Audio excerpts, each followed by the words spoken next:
It's all going live. My mic is loud as all hell. Christ.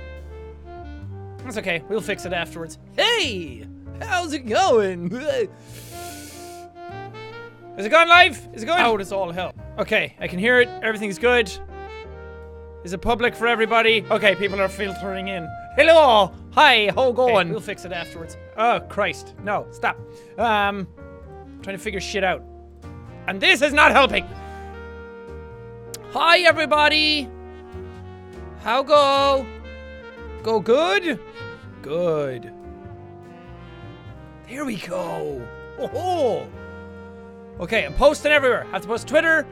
Yeah, and it fucking worked this time on Twitter. I think I figured out the problem. Remember every time I finish a stream, or I'm streaming and then it's like, why does it say I'm doing the last stream? I think it's every time I finish a stream, I have to make it private. And then I have to make it public again when I want to go live. And then it just cancels out the last one and starts a new one. I don't know, but now Twitter's fixed. It says 5 years on YouTube. Instead of the thing where it doesn't say I'm playing Final Fantasy 9 anymore. But welcome. How are things going with everybody? Hopefully, very, very good. Because things are going great on my end. Hold on a sec. I have to pop out in a little chat. Because I like having the chat over here. So when I read it, it looks like I'm not looking that far away. Because if I'm always looking down here, then it feels like I'm leaving you out. And I don't want that to happen. So, how's it going? Welcome to 5 years of Jacksepticeye. It is a wonderful time to be alive. I'm drinking... Oh. I am drinking a very special beverage. Not only is this coffee... Wait, we wait for the music to start again. Not only is this coffee, but this is coffee brewed with only the finest banana milk. This is Banoffee, brought to you by Jacksepticeye. Ah, très magnifique. But yeah, my coffee maker has like a frother that you can make hot or cold milk and all foamy. And God, here's my eyes. So I put banana milk into it and see what it'd be like. Oh, tasty! It's so good. And people are like, what's banana milk? How do you milk a banana? Let me ask you this: how do you milk a chocolate? It's just synthetic banana flavoring put into milk. Same way you have synthetic chocolate flavoring put into milk. Or strawberry. People had strawberry milk and chocolate milk, and then I brought up banana milk and everyone was suddenly like, what the fuck is that? Use your brains, people. But welcome! Welcome one and all! I decided to use a hashtag on Twitter because I wanted to see if I could filter out stuff a bit easier if people ask me questions. But I haven't done a chill live stream in a while, and I've wanted to live stream again for a really long time because now I'm using the new PC. And everything's going really, really well. It's using 1% of my CPU. Whereas the last time I streamed on my old PC, which is down there, it was using 100% of my CPU. Because for some reason my CPU was at 100% all the time. And it was becoming a problem. So some stuff had just been triggering it to like non-stop use my CPU, and that's why render times are so bad, and streaming was kind of bad because there was a lot of lag going on. Well, at least on my end. I never dropped any frames, but I could kind of tell it wasn't up to scratch. So, I'm using my new PC now, courtesy of Main Gear. Those guys are awesome, and they sent me, like, one badass PC. Like, the strongest PC I've ever had in my life. And I've put together some really powerful PCs, so... Very, very nice. The first dual GPU PC that I've ever had, and it works wonders. So I wanted to try that out to do a stream anyway, but I haven't done a chill stream in a long time, and then people reminded me today that today, November 12th, it might be the 13th for some of you by now, but November 12th, 2012, I uploaded my first YouTube video, which was my Solid Snake impression, my old Snake impression. It's not a Solid Snake impression. Solid Snake is Old Snake, but Old Snake's voice is different than Solid Snake's. It's a big thing. So, it's been 5 years of uploading. It's not been 5 years I've been doing it properly. That was just when I uploaded my first video. It's been about 4.5 years of me, like, really trying to do YouTube, like, with double uploads, but... Hey, Scare's here. Double upload today. But it's been 5 years since I uploaded my first videos to YouTube, so... Technically 5 years since I've been doing this. Which is crazy. And I can't believe it's been 5 years already, so I wanted to do a little chill live stream talking to people for that, because I haven't done this in a while, and I miss chatting to you guys, and I want to answer some, I want to A some Qs, because that's fun, and I like interacting, and sometimes when I play games I can't interact properly, but I'll come back sometime, maybe this week, to do a game stream. But thank you all for joining in. There's like 27,000 people here. That's awesome. Oh my wabo. Shinderu. I said that to Aaron when we were on tour. Because Aaron's really good at doing anime voices. Well, I can do the voice. But I don't know any words to be able to do the voice. But he knows the words. So he's able to do it like really convincingly. Which is awesome to hear him do. So then I came out with oh my wabo. Shinderu. And I don't think he had heard the meme. So that made me happy. He laughed his ass off at it. Yeah, so let's A some Qs, y'all. What time is it in England? It is now 8:34 p.m. I'm sorry about the Cuphead upload as well. Weirdest thing, because oh, sponsor. Oh, I forgot that was a thing that YouTube introduced. Oh, God. That's weird. Hi! I forgot that was a thing that was on. Hello! Thank you? I don't know what that means. Anyway, yeah, the Cuphead uploaded. I uploaded it last night and thought it was fine. And usually the uploads are fine. Usually I don't even have to check them because Robin checks them himself, and then when he sends them to me, they're perfectly fine. And he even went through the video and checked it, and it was all fine. And then for some reason, some audio got cut out of, like, my voice when it went through Media Encoder. And when he was checking over it, he kind of skipped over some of it, so not his fault. And then when I uploaded it, I didn't realize it until people had been pointing it out to me, so we had to take it down and re-upload it. And then my internet over here is shit, so it took a while to re-upload it, so apologies on that front. I put the hashtag 5 years of Jack on Twitter just so I could filter through some of the questions a bit easier. So I'm going to answer some questions there. Well, somebody asked how I'm doing. I'm doing great. Thank you. I got my banoffee with me.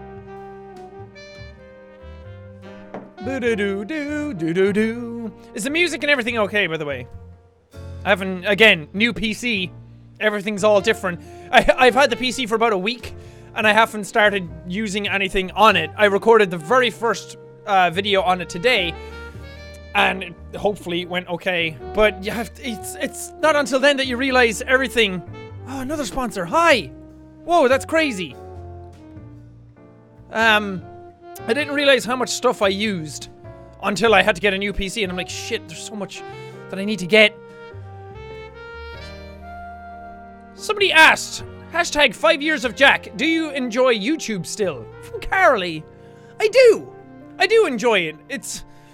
YouTube's in a weird space right now, because YouTube right now is the worst it's ever been since I've been doing videos. And I'm trying my best to rise above all that and not complain about it too much. And I've had to hold myself back from tweets and everything because every time I see other people complain too much about YouTube's problems, I'm like, oh, it's kind of annoying listening to them complain all the time. So I try not to do that, but there is a lot of shit going on. Like, hi Amanda Walsh. There is a lot of stuff going on YouTube recently. Like every time you upload stuff, like even re-uploading the Cuphead video, it got demonetized before it even processed. And then it was at 360p before it processed to HD, it got demonetized. And I had to request review on it, and then it immediately got fixed again, which is just bizarre. And then just all that kind of shit, and there's lots of copyright strikes going around, and there's lots of demonetization going around, and it happens to everybody. Just some people choose not to talk about it, but trust me, it's happening to everybody all the time on YouTube recently. But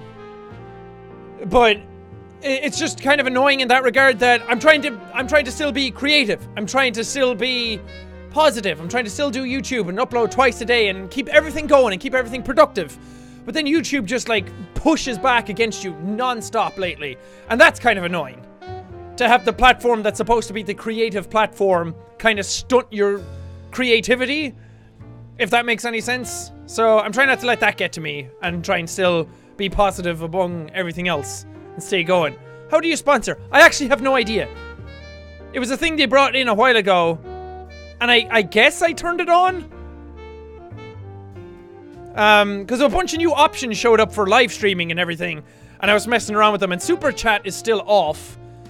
I'm still weird about turning Super Chat on because that's... Oh, God, sorry. Super Chat's a bit weird because people are... Sponsoring, I think, is like Twitch subscriptions that people pay and it goes to them every month or something. I'm not sure. It was a thing they brought in recently, and I think I turned it on to try it out and nothing happened, but I guess I didn't stream since then. So that's a thing I have to figure out. I don't want to go messing with stuff while I'm streaming in case I break something. But Super Chat then was a thing that you could pay to have your messages show up more, and then it's like a donation to the YouTuber, which I might have to turn on for some streams, because some games are like Life is Strange, or Mario Odyssey, those types of things. Because Mario Odyssey, I can't edit out stuff, or I can't get Robin to edit out stuff properly for the video to go up. And that's why all the edits in that series has been really weird recently, because we have to try our best to not get claimed by Nintendo. So you can't do that when you're live, and it's the same with the Life is Strange stream. So when you stream those games, you upload those games, if they get claimed, then it's shit on your tits, because you don't make anything off it then. And in a scenario where everything's getting demonetized and copyright claims are flying everywhere and adpocalypse is happening, it's kind of hard. So don't be too hard on YouTubers if you see them do that stuff recently. I'm still trying my best not to do it because I'm still doing okay. I'm still doing very well off YouTube, so I don't want that stuff to get in the way of anything. Okay, let's answer some questions. Ah, I clicked the wrong fucking thing. Dumb. Oh yeah, there's 280 characters on Twitter now. People's tweets are massive. How did you even come across banana milk? It's just been a thing that's been around since I was a child. Every time I'd go to school, like in the cafeteria, you'd be able to buy banana milk. That was just a thing that you could do. And it didn't occur to me until like a week or two ago that people didn't know what it was. I was tweeting Ethan, and he was like, what the fuck is banana milk? And everyone in the comments after that was like, wait, what is banana milk? And I was like, hold on! You don't know what banana milk is? And then it became a big thing. What's your biggest accomplishment outside of YouTube? Ooh, that's a good question. Do you mean like completely removed from YouTube? Or is it stuff that's just not gone up on the channel? Because like doing a tour is a really big thing, but technically it's attached to YouTube. And like getting my first house is a really big deal. But technically it's because I did YouTube that I was able to do that, so I don't know.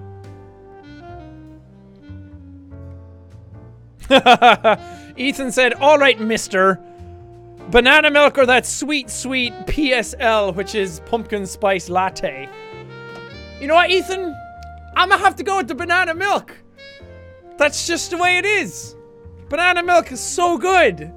And pumpkin spice lattes are like, they're good, but they're not that good. They're just like a seasonal thing, and it's more of a gimmick than anything. They do taste really good, though. And now we have eggnog lattes, which is really nice. Oh man, there's lots of people sponsoring. Thank you. Again, I didn't even remember that that was a thing that could happen until it started happening right now. Thank you so much. That's really generous of everybody. My god. It's a thing as well that when you turn it on, I was just dicking around with it, and you can put in like a little emoji or a little icon. So if you become a sponsor, you get a little septic eye next to your name. It's the weirdest shit. But I guess it's YouTube's way of trying to become Twitch. Which, I mean, I'm all for. There are worse ways with the ads being a thing that are dying, basically, on YouTube. I still wish YouTube Red would just come over here. It hasn't even come to the UK yet. I was like, okay, maybe not coming to Ireland, I get that. No one cares about us. But not coming to the UK like, is a really big deal. You have like an office here, and we still don't have YouTube Red.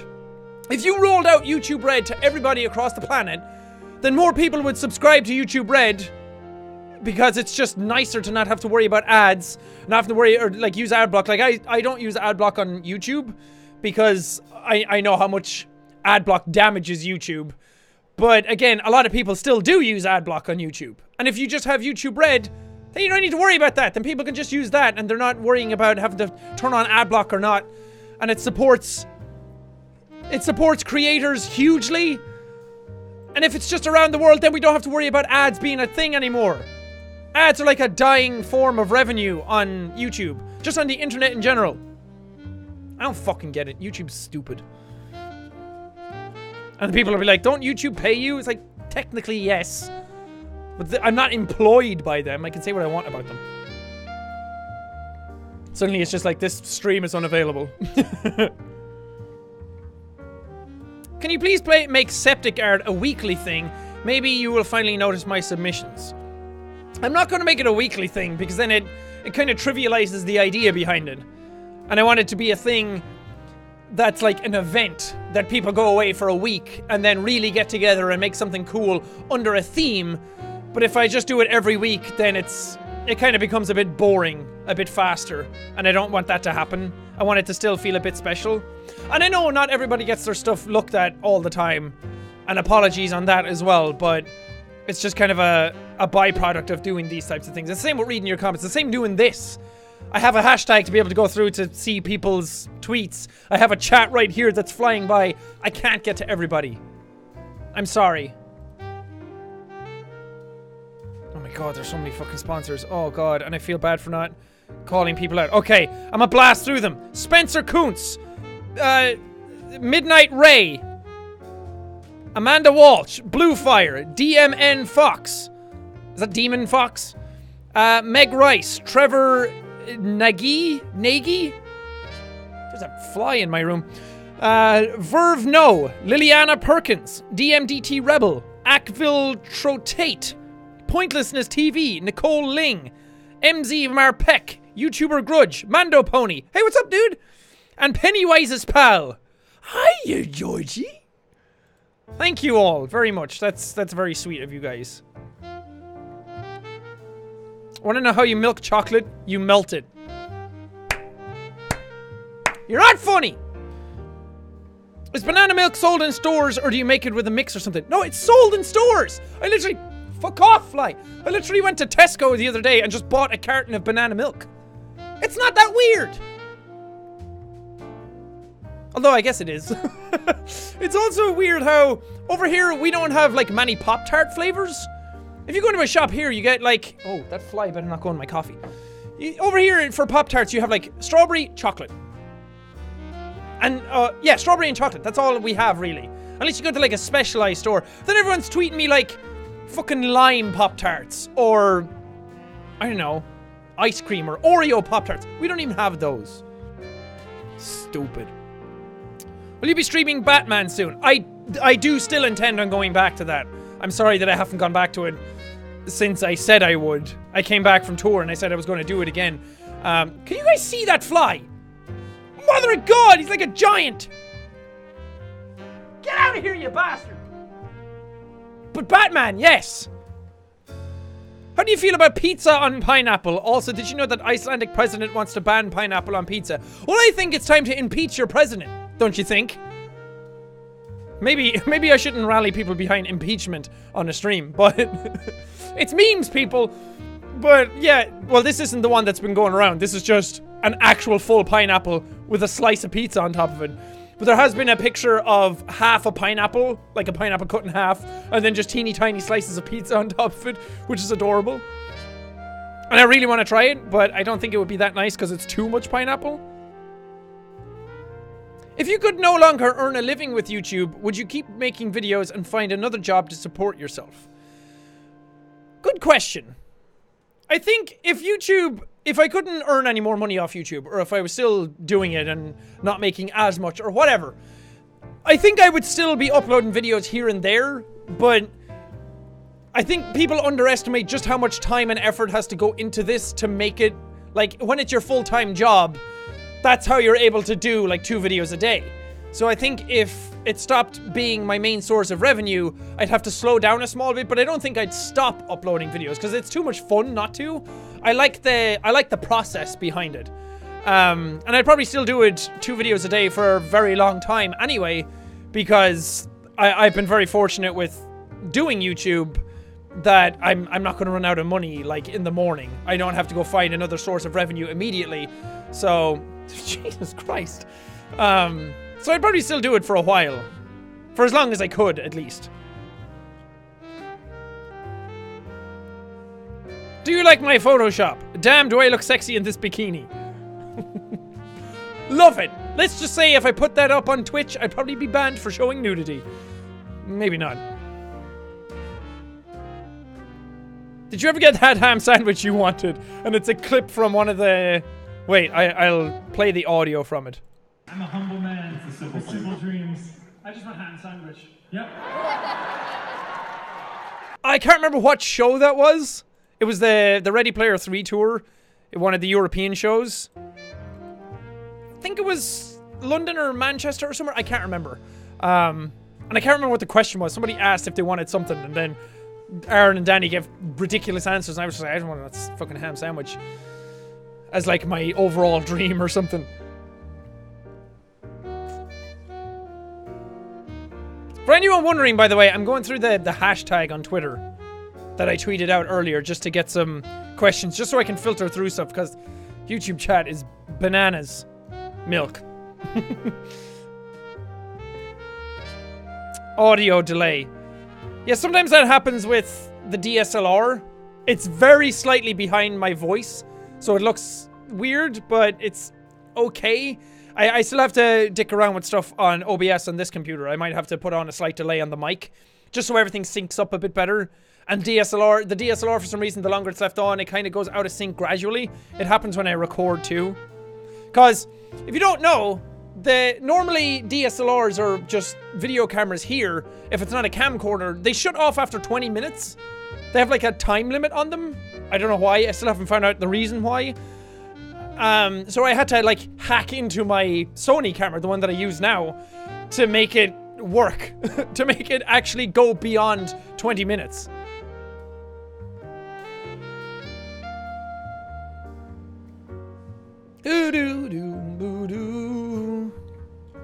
Okay, there's a lot of questions about banana milk, okay? I'm gonna have to stop you. What's your opinion on the sexualization of the Stranger Things cast? I mean, I feel like there shouldn't be a divide on this. I feel like there shouldn't be a yes or no. It's definitely a don't fucking do that. That's just the weirdest thing ever. I mean, I get when people become popular in any regard, there's a shipping mentality with things. Like, people like to put characters together, or like, sometimes it's not even a sexual thing. Like, they'll ship characters together, like Dustin and Steve from the new season, because they have such a great bromance. And sometimes it's not sexual, but when it starts getting sexual, it's already really bizarre. But when it starts getting sexual towards people who are underage, not only are their characters underage, but they themselves are underage in real life. That's just really, really wrong. And the girl who did it, who like started it all off, that model girl, like, I get jokes, but not that kind of joke. That's not a... There's some jokes that you post and you're like, I wonder if people will take it this way or that way. That's one of those jokes that when you post, it's like, there's not really any other way to take it. It's just weird, and there's a bit of that, double standard going around where it's like, oh, she's an older girl saying it to a younger guy, and sure, guys of that age range, they're maturing, and it's supposed to be a thing where all they want is sex, and sure, most of them do, but it's still not okay. It's still really fucked up to do. And I'm glad Finn finally said something about it on Twitter as well, because it all kind of hinged from him. It was kind of going around the internet already, and then because the thing happened with him, it got a lot more publicity for it. So I'm glad it came to a head so that people could talk about it and show how absolutely wrong it is. And it's one thing for kids that age to like think that the other kids from that show are attractive. If a 14-year-old thinks another 14-year-old is attractive, that's human nature. That's just the way those things are. That's childhood. But if a 24-year-old thinks that a 14-year-old is attractive, that's a different conversation. That's really, really wrong. So again, There's no yes or no on that topic. It's just a big, hard, firm no. They're kids. What headset are you using? Okay, we'll go back to a normal thing. These are Philips Fidelio X2s. I used to have the Philips Fidelio X1s. I got recommended them on a forum years and years ago to be... I went on looking for really good headphones, not only really good for positional audio when I was playing like Battlefield, so you could hear where the shots were all coming from. I also wanted headphones that sounded amazing, because sometimes when they have great positional audio, they have really lackluster bass. And then some headphones are really good for music, and they have really strong bass, but they're crap for positional audio. So sounds just sound like they're coming like left or right, but there's no nuance between like right, forward, or anything like that. So I wanted a headphone that did all of them, and I was recommended the X1s to be that. They had like a really good open sound, and these are open headphones. If you see at the side, it looks like there's a speaker grill. So these are not headphones that you can wear like on a bus to listen to music, because if you're in the same room with somebody with these headphones on, you will hear absolutely everything they're listening to. Oh, things kind of froze for a second. That's just the way these headphones work. But for YouTube, it's good because when I talk, I don't live monitor my voice. I don't like put my audio mix off my mic back into my headphones because I can just hear my voice. I can hear my voice in the room, and I can tell on my software if it's peaking or not. And then because I can hear my own voice, I don't sound like, it's not like putting your fingers in your ears and then talking, because then that sounds weird. But it's also, if something happens in the room, if a sound goes off, I can still hear. Like, the world isn't closed off to me, so I wanted open headphones. And these things sound amazing. They have, like, the best just general audio that I've ever heard for music. They have really good bass for movies and just sound effects from games and everything in general. They sound incredible, but they also have great positional audio. So if I'm playing like PUBG, I can tell exactly where shots are coming from. And sometimes it's really weird to me whenever I'm playing with someone or watching someone do PUBG, that they'd be like, oh, shots coming from that direction. I'm like, are you deaf? It's coming, like, it's right over there. I can literally hear it perfectly right over there. So, testament to these bad boys. Petition to kill the fly. I agree. Where is he? Where did he go? Hashtag 5 years of flies. 5 years of Jack. There it is. Ah, my coffee's gone cold now. Were there any times that you were disappointed with your fan base? Also, congrats on 5 years. Thank you. I appreciate that. I don't know. There might have been a few times where things kind of got a bit out of hand. Just with shipping and just in general, sometimes things kind of get out of hand, or sometimes I'll say something that wasn't meant a certain way and then people take it, not anything bad, but just, I don't know, people kind of go off on nothing sometimes. And most times that's fine. Most times it's grand, but every now and then something will happen where I get a little disappointed. Or, actually, I can remember sometimes when it became a big deal to get replies from YouTubers. That if you got a reply from a YouTuber, some people acted like they were better than the other people. And that didn't happen too much in this community, because I talked about it before. But that really pissed me off when I saw it a while ago. And people started bullying each other, saying like, oh, Jack doesn't like you as much as me because you reply to me and he doesn't reply to you. Horrible mentality to have. Like, no one in this community, or no one in general, should ever feel like they're better than other people. So whenever I see that kind of stuff, it really disappoints me. But again, whenever that stuff happens, I try and jump on it whenever it does. And if ever anybody attacks somebody else, I try and defend them or anything like that, just to try and keep everybody happy and content. Because it's really hard to keep everyone together in a community after 5 years, especially of this size. And you see a lot of communities who tear each other apart all the time or shit all over each other. There's huge divides in the community, and I'm glad that hasn't really happened here. It really means a lot. Thank you. It makes doing this all the easier, because I don't have to worry about what the community is doing, because I know everyone's just being nice to each other. If I have to worry about the videos I'm uploading on top of all the YouTube issues that are going on, and then have to worry about the community or how they're going to react to certain things, then it's just a mess. Then it becomes unfun. So, just thanks for being nice to each other. But again, sometimes things crop up. And sometimes I do have to put the daddy pants on, and sometimes I do have to address stuff, but it's few and far between. People are usually very respectful.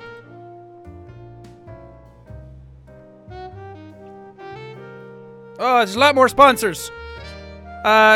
Twisted Angel, Benji Boy, Osles, Colette Hines, Jasmine Ville, Rutger Dambrink.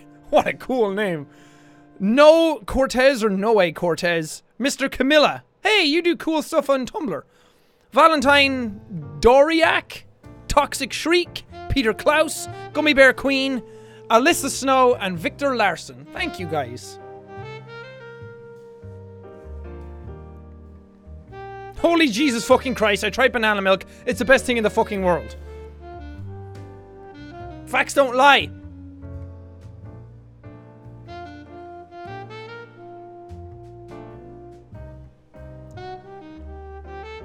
Okay, I'm gonna refresh this. Are you gonna do any more drum videos? Yeah! I want to do another one soon because I want to get back into practicing it like way more. I still play every now and then, and I can still play the songs that I want to cover, but I want to like really focus on that for like a day when I'm going to do a cover. But I'm trying to fight the copyright system. I'm trying to find a way of doing drum covers while also avoiding copyright claims, because sure, the claims aren't that bad. Like the System of a Down one got claimed immediately, so that like made no money, which is fine. I don't really care. But if you start getting enough claims, then you skirt the risk of strikes, and then that starts to get a bit scarier. So I want to try and avoid all that scenario if possible, because if you do a cover of like, if you do a cover of singing, or if you do a cover of like playing guitar and singing, or if you do something like that, you're putting more of your own stamp on it. Where if I'm doing a drum video, I'm just putting the drums on it, and I kind of need the rest of the track on it to sound like the song. I can't just do the drums, which sucks because then I have to put the actual audio on top of it, and then I just can't do it unless somebody makes the tracks for me. But again, if you make the track for it, it sounds exactly like the original, which then it still has the strike. Like I tried to do on Holy Confessions, and I tried to do a test where I got a track version of it that was just guitars, no singing and no drums, and that still got claimed. So even when there's no singing or anything on it, it's still hard. So I'm trying to figure out a way around that. Maybe I can work with somebody who will make a track version of it that's slightly different. I don't know. What's the weirdest convention-related thing that's happened to you? Also, love you, Jack. Thank you very much, Liz. That's very sweet of you. The weirdest convention thing, or the weirdest convention anything that's probably ever going to happen to me is VidCon stuff. And VidCon is just a weird convention, and I've talked about it before, but normally when you go to a convention, like, I'll use PAX for an example, because those are the ones I've been consistently going to, and the ones that I have the most experience going to. But if you go to a PAX is first and foremost about video games. And then YouTubers going to it, or Twitch streamers, or whatever going to it, is kind of just like a byproduct of having shared interests. Whereas VidCon, it's about the creators. So having it's about creators, and it's about businesses that work with the creators. So having a convention based around that stuff already means that people going there are just going for creators, and they don't really have anything else to do. And I've walked around the VidCon show floor, and there's just nothing really to see. It's like you go around it for an hour, and you've kind of seen everything, and then you don't really do it anymore. So then all people have left to do is to wait around for their favorite celebrity to show up. And then that starts creating this really weird mentality of whenever someone does show up, everyone just crowds around them. Which you can't really blame them, because there's nothing really else to do. So when I went there, it was so bizarre, because if I go to PAX, I'm allowed to walk the show floor. I go around, sometimes they'll ask if you want an enforcer with you, just in case. And sometimes I just go around on my own, or with Robin and Cena and Kelly, like we did the last time.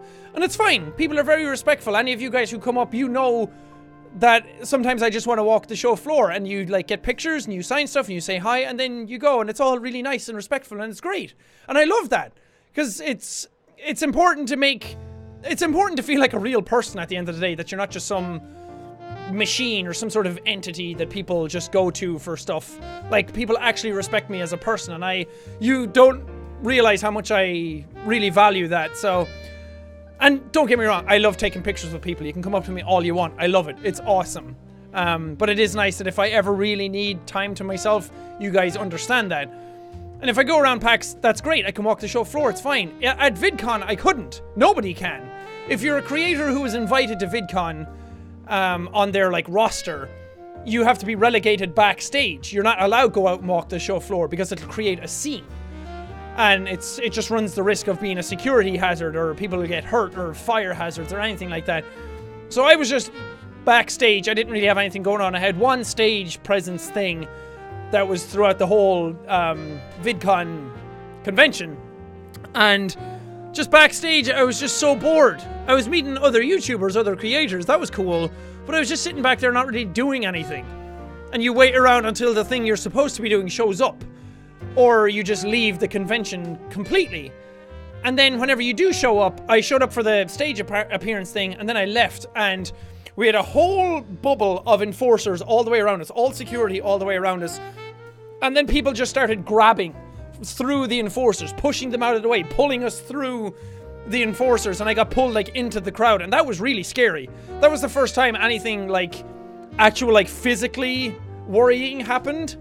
And not that I can't like defend myself from anything, it's just it's a thing that shouldn't happen. It shows a complete lack of respect for the people who are walking around. So it's a bad time all around for me. That was just my experience of VidCon. I don't know if that's the same way for everybody who goes to VidCon. And I don't want to completely shit all over VidCon because I love Hank and John. They're really great people and they're doing their best. But it seems like it's gotten way out of control, that it's way beyond its own status now. And I'd love to see it get better. The only thing they need to do is just have more stuff for people to see. Because people get bored really quickly and then all they have left is to go around grabbing people. And then you have people like Logan Paul show up and like not on the roster and then do stuff against the rules and create a scene and like do like scavenger hunts and everything. Like, no problem against Logan Paul. If you're popular, you're popular. More power to you. Congratulations. But you have to wield that very responsibly. Because that can turn into a lot of damage very quickly. And like a lot of it has got to do with ego, like showing off how much you can do with that kind of power. But at the same time, be responsible with it. Be respectful. Not only to the people who can get hurt by coming out to you, but also to the organizers of those events. Because that's a PR disaster for them that shouldn't need to happen. Anyway, moving on. Let's answer some more positive stuff. What films are you excited for this year? Star Wars! I want to see Star Wars real bad because I wasn't that hyped about it. I was excited about it and I wanted to go see the new Star Wars. Because it's Star Wars and I love Star Wars and I want to see more Star Wars. But is it Rian Johnson or Ryan Johnson? How do you pronounce that? I have no idea. But he directed it and I had no idea how that was going to turn out. The trailer was like, a lot of that is kind of misleading. Maybe it's set up that way. I don't know. And then I was kind of curious about it. But then news came out recently where Lucasfilms gave him, or Disney gave him, not Lucasfilms, it's not Lucasfilms anymore. Disney gave him the rights to do another Star Wars trilogy. They gave him a whole trilogy to do. However he wants to do it. So if that's not a shining, glowing recommendation for his directorial capabilities on The Last Jedi, I don't know what is. So now I'm very excited for it. I want to know what was so good about what he did or his ideas going forward that Disney took notice and were like, do you want a trilogy, bro? So that's exciting. What's on the whiteboard? Oh, if I can show it a small bit. Ah! You see? It's me! And it's Sam! I would move the camera to show more, but it's just Sam's tail. Cena drew it in like 5 minutes, and it's amazing. She did like a Happy Christmas thing on it, and then she rubbed it off because she said it wasn't Christmas time. So, because this was going to be in the back, she drew this. And it's awesome. And it's a little me. You can't focus on it because it's focusing on the chair.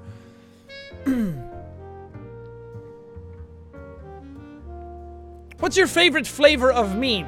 Spicy. Everybody to our Statska! Thanks. Haven't done that in a while. Feels good.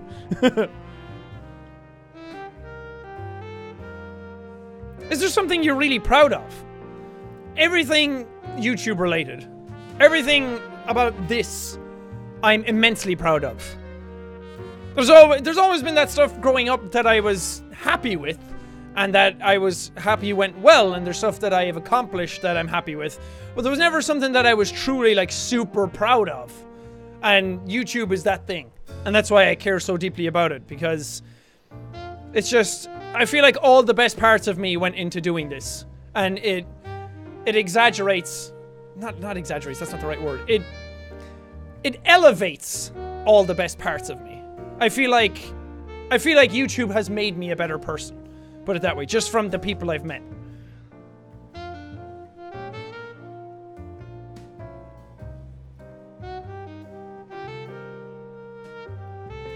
Is there an ultimate dream that you one day want to achieve?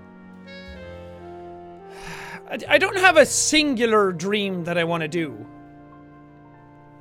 I want all the cliche stuff, like happy and healthy and that kind of stuff. But I just want to... I want to try and make other people happy as much as I possibly can. I want to, like... We don't have that much time here on Earth in general. It sounds like a long time, but, like, you never know what's going to happen. So, I try to take every opportunity that I can, or everything that I have, I try to do it to the fullest. Because I don't know when anything's going to happen. I don't know if this is ever going to stop. I don't know anything like that. So I want to try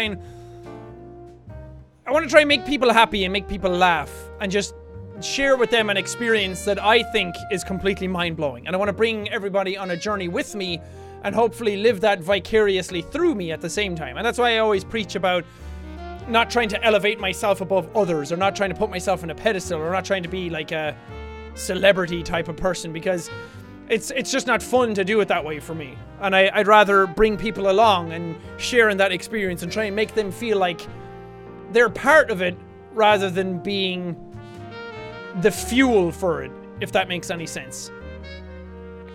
That you share in this rather than just promote this. Because I don't want people to feel like I'm the thing that's important about the channel. I want the community to be the thing that's important about the channel. That people are just having fun.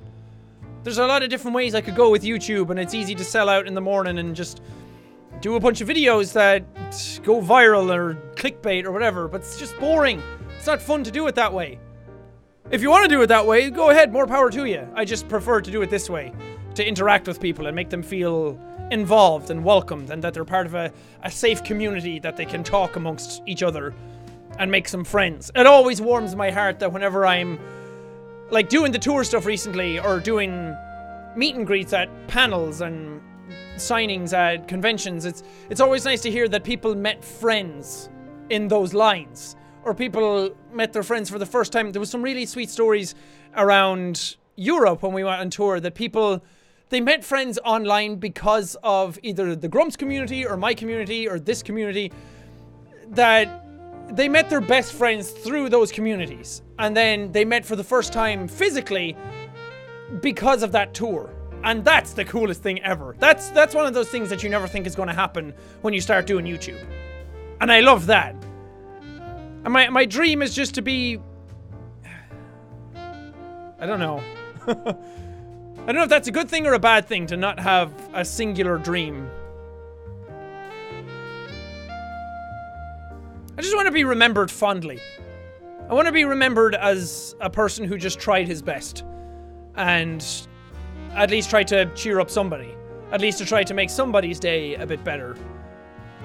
Because especially with all the shit that's going around recently, with all these accusations flying around of people being sexual predators and deviants and just doing shit, using their power wrongly and irresponsibly, and just being kind of terrible to other people. And some, like, there's varying scales. Like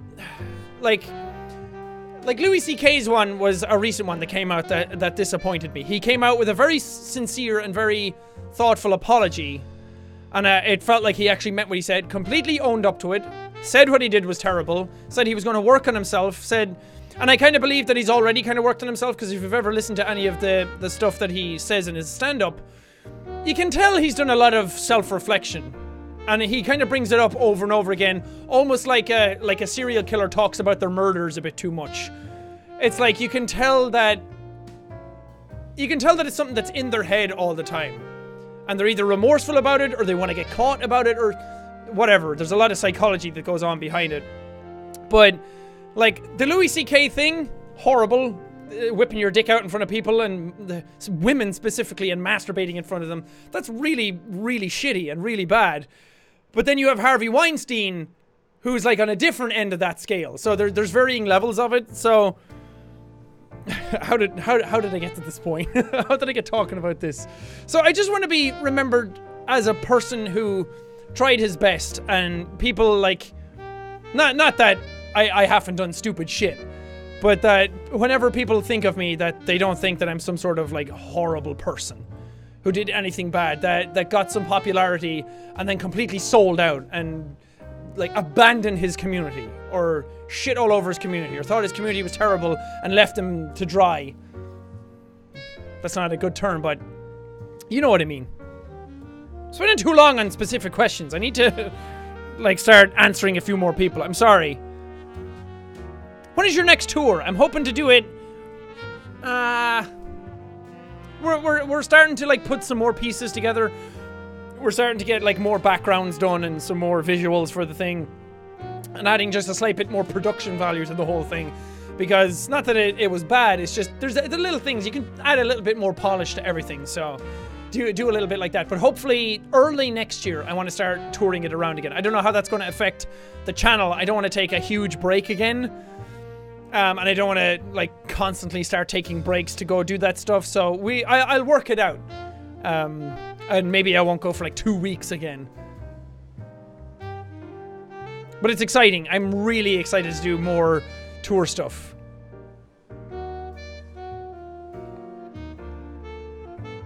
Is there going to be a cringe miss this year?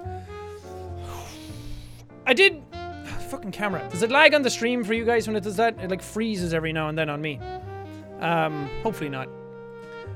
There is... Okay, I talked about a thing a little while ago saying that I was working on something that everybody could be involved in, and it's going to happen next month. And we've been talking about it for a while, and stuff is kind of starting to come into place. But we are, and I'm probably not supposed to talk about anything, but it's not really a secret.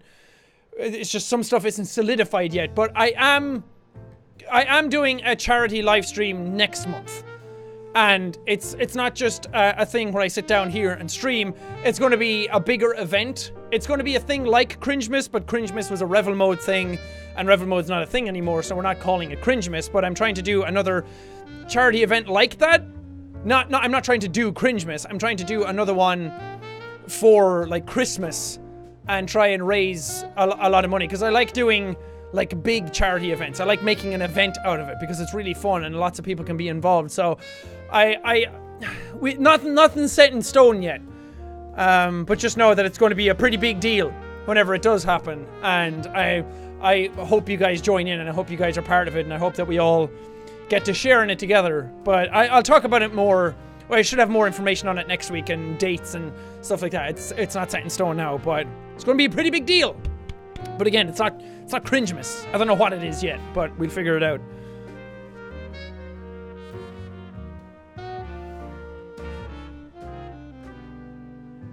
I'm trying to... There's a lot of notifications on my phone. I'm trying to go through them just in case some people are saying like, did you know that your stream is dead? And I'm talking to a wall. Are you calling it quits in another 5 years? Just have a big goodbye stream? I mean, I don't know. I would... If it were up to me, I'd be doing this far longer than another 5 years. 10 years is a long time to be doing YouTube, but some people have been doing it for 10 years already. Like, the Smosh guys have been doing it for longer than 10 years, I'm pretty sure. Well, Ian has now. Anthony's not part of Smosh anymore, but they've been doing it for a long time. They haven't slowed down. So I want to do it for a really long time, but who knows? Maybe in 2-3 years, YouTube won't be a viable thing anymore. We honestly have no idea. So I'm just going to do it for as long as I possibly can. Any tattoo progress? Thinking of getting another one soon. I still want to get my other tattoo, but I don't want to have to set it up. I hate having to make appointments for things. Because whenever I have so many deadlines all the time anyway. Like even just daily, I have a deadline to make my videos.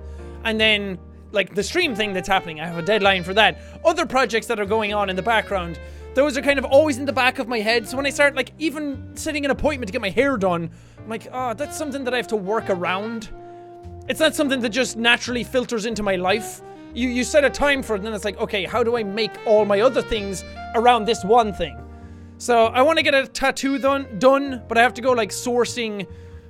I have to go sourcing like a tattoo place here in Brighton to get it done, or maybe not even in Brighton, maybe in London or something. And then it's a big thing. It takes a couple of hours out of your day that I could be doing this. And this is like my primary focus. So I still want to get it done. I want to get the Shadow of the Colossus like glyph here. And Vernon already has that. Vernon Shaw. He already has that, and I was like, oh dude, we could be twins. So I want to get that done. And it's not a big tattoo, it's not a hard tattoo to do. Anybody could do it. So I just have to find the time. What is the most clickbaity thing you've done? I was asked this when I did the official podcast with Critical and all those guys. And I honestly have no idea. I try to avoid clickbait as much as I possibly can. Sometimes things are a little clickbaity. Like,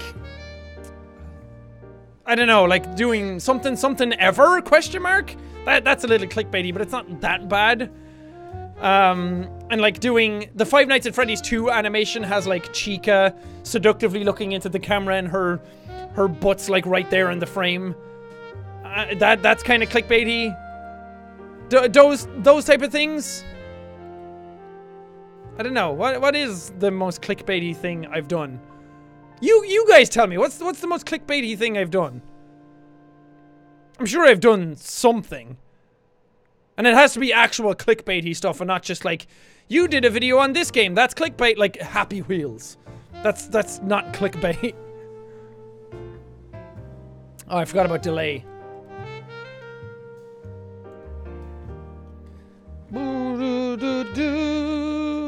Captain Sauce. You've said in the past that you're a bit of an audiophile, so I'm curious if you use an internal PC sound card. I do, actually. Oh wait, people are filtering in things. I'll get back to you in a second, Captain.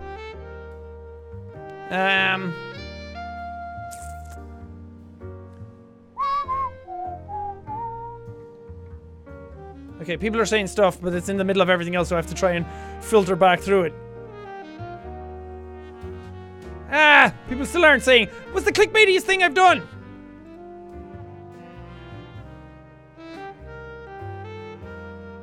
I don't know. People don't have an answer, apparently. Anyway, Captain. Yes, I am an audiophile. Probably less so than I was a while ago, but I really, really value good audio. It's probably a factor of doing... Well, I guess it's just playing video games in general. I always love, like, good audio in video games. And then it like, spilled over into movies, which also spilled into music. And then I started studying music in college for 2 years, and then that kind of gave me a deeper understanding of audio. And I just watched a lot of documentaries about audio and how audio is made and different things like that. But I do use an internal PC sound cord. I use a sound cord. It's an Asus Zoner STX Essence or something. It's an older sound card now. I should get a new one. But I had it in my old PC, and I ran my headphones out of that because that's like a DAC, a digital analog converter, and it just like it translates the audio from like digital to your headphones really well.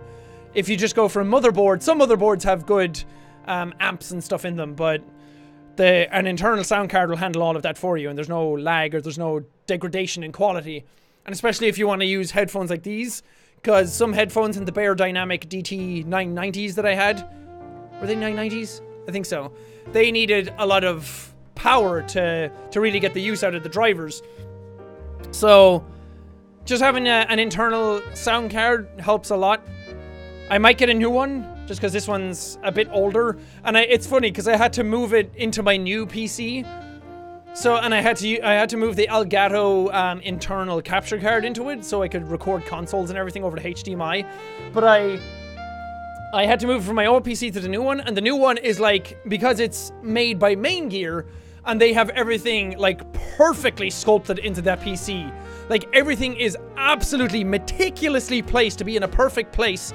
And all the cable management is done fucking beautifully, and I did not want to touch it because it was just gorgeous to look at. And it still is. I managed to put it in without changing anything, but I had to plug in 2 new power cables to power the sound card. So I had to put that in. I had to take out the Wi-Fi card and the Bluetooth card, because I don't use Wi-Fi or Bluetooth in my recording PC. Because if you're going to do YouTube off a PC, it might as well be Ethernet or nothing. To me, I don't know, maybe that's a bit elitist to say. Some people are probably doing it off Wi-Fi, but I had to plug in like a Molex connector into the sound card, and I had to just jimmy a bunch of shit around, and I put in a new SSD because it came with 2 2TB HDDs, but I wanted an SSD in it because I just love SSDs for my games because it's so much faster. A lot of technical talk right now, but I had to plug in the SATA connector for that and the power connector on that, and I just had to change around a bunch of shit, and then I turned on the computer and it didn't work, and I was like, oh god, what did I do? It should have worked, and I've built computers for years, and I know exactly what I'm doing, but it was just a case of the computer updating, so it wasn't refreshing the monitors, and I started to panic. But yes, to cut a long story short, yes, I do use a sound card. Jesus Christ. I talk too much. I just blather on. Seriously, I need some fucking Ritalin or Adderall or something to just focus me. What is the cutest slime in Slime Rancher? Oh, you asked the impossible questions. What are all the slimes in Slime Rancher? What is your favorite slimes in Slime Rancher? Everybody has to have a favorite. Slime Rancher slimes. Let's go through all the slimes. We have the pink, the phosphor, the tabby, the honey, the puddle, quantum hunter, saber, dervish, tangle, rock, boom, rad, crystal, mosaic, fire. And then we have the tars, the golds, the luckies. The golds and the luckies I don't really think count because they're like rares. I think mine are either the puddle slimes or the mosaic slimes. The mosaics are the prettiest, I think. They're just really nice to look at because they're so super shiny, and the effect that they got on them with all the like the pearlescent kind of colors on them is really nice. But the puddles are just so timid and so tame, and they're just so cute, and they don't require any food. You just put them in water and they're just sitting there like, hi daddy. Ha. I love them. Boo boo do do do do. Ooh, do do do. Nugget congratulates you on 5 years of YouTube, Jack. Thank you, kind stranger. Nugget appreciates this which you have brought forth upon him. You may have the nugget of friendship, but only later when you have proven yourself worthy. Now be gone. I have things to do. I miss Nugget. I brought back that voice in the next Sort the Court video, because I just love it so much. And I'm always weird about bringing back voices. I always get inside my head that I have to make up new voices for characters in every game. Especially voices that have been so poignant. Like the Sans. No, that's not the Sans voice. I still don't like my Sans voice. But the Papyrus voice. The May Borowski voice. The Nugget voice. Those have been like 3 that I've been super happy with. And I'm always weird about bringing them back, because then everyone will be like, he's doing that voice again. But really, I just want an excuse to bring them back all the time.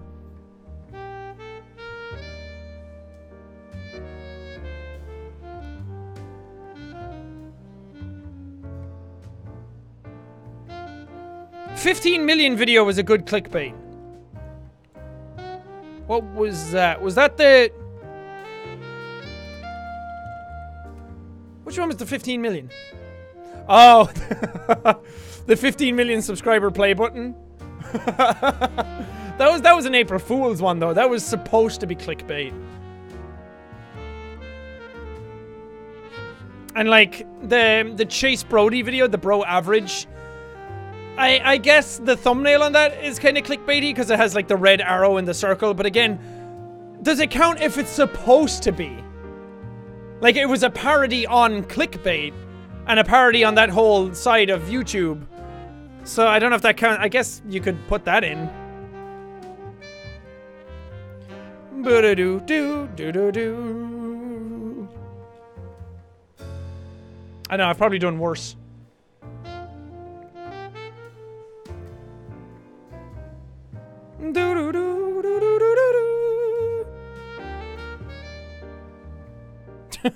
Cena sent me a meme. Yes, kind of snowing. Kid, you want some blades? No, blades are for skating. It's the Vine where it's like, hey kid, you want some blades? And he like opens up his pocket and it's a bunch of knives. And then it's like, no, blades are for skating, and he skates away, but it's me and Auntie. And it's going around as well with the... It's like that kid where it's like, what have you got? A knife! No! And somebody put Auntie's face on the kid saying, a knife! I love that.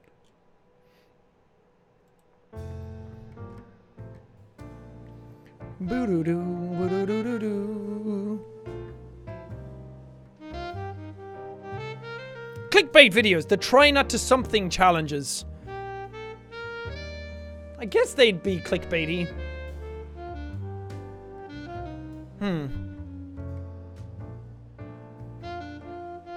Oh, the Donald Trump surgeon sim. Because it's like Donald Trump and then the scissors up to its neck and then it's like, would you do it? Yeah, I guess so.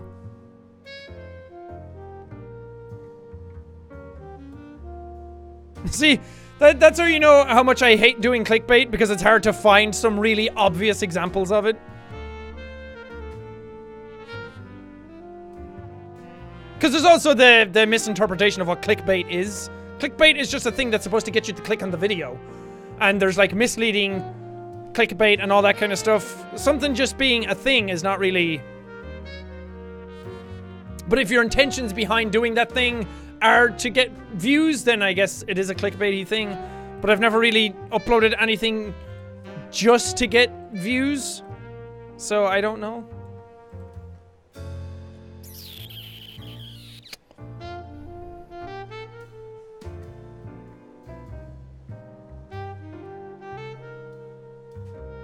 This live stream in itself is clickbaity. The thumbnail is you stressed and sweaty, and here you are with chill jazz.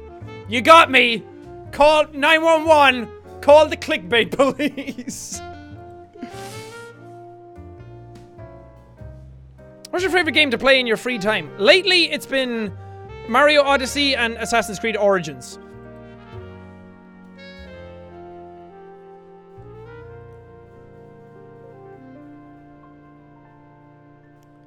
Worst clickbait, I think, is Spyro 3 with the graphics. I don't know what that means. Oh, somebody in the YouTube chat asked if I'm going to play Battlefront 2. Yeah, but I don't know if I'm going to do it for videos. I want to play it, I want to see what it's like, but I also know that it's just gonna... It's one of those games that it's like, I'm not falling for that again. The first one, really good Star Wars experience, but it's just such a fucking boring game to play after 2 weeks. I played it for like 2 weeks, on and off, and then I was like, I haven't even been playing this that much and I'm already bored of it. And now the new one, they've tried to fix some of it, but I know it's one of those games that it'll be around for like a month, and then people will be like, wow, I can't believe I spent money on this. I mean, I wish it wasn't going to be that, but you know damn well that that's what it's going to be. But I want it to be good. I want to have like a really good Star Wars game again. Really good Star Wars experiences, just from a visual and audio standpoint. Again, the audio file talks about audio. Also, water's wet. That's another shocker. Nice grass here, bro. Since when has there ever been blue grass? Okay, come on! Get your head in the game!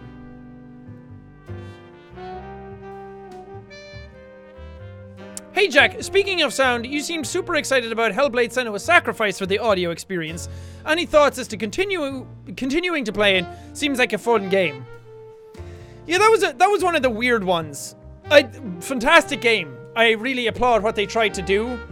And the audio in that is, again, I talked about it in the video, was the binaural audio, which you have stereo audio where stuff comes from left and right and you can trick it to sound like it's coming from around you.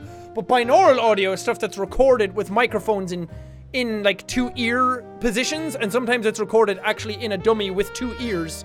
So it even bounces around an ear mold properly to sound like it's really coming like from around your head. And binaural audio, you can tell if it's here, if it's here, if it's over here, if it's way behind you. It's that accurate. Just go look up any binaural audio videos and you have to use headphones to hear it. Fantastic audio in that game. It got a little annoying after a while because it's just non-stop, but it's supposed to be the point of the game. But it's one of those games that I couldn't figure out how to commentate over it. I was doing it, but there was just so much talking all the time that I felt like I wasn't adding anything to it by recording the game.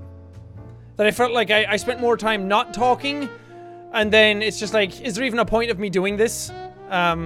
So I felt like it was more of a spare time game. I uploaded the first video to try and see what it was like. And whenever I upload the first video of a series, that's not a guarantee that it's always going to turn into a series. Even if I upload a few episodes of a series, it's not always a guarantee that I'm going to finish it. Either YouTube dicks it over by not promoting it, people are just not interested, I'm not interested in it, just a bunch of different factors that lead it to not being finished. So please don't be too hard on me whenever you see a series start off and then it doesn't finish. There's usually a lot of reasons as to why. Oh, my Twitter broke.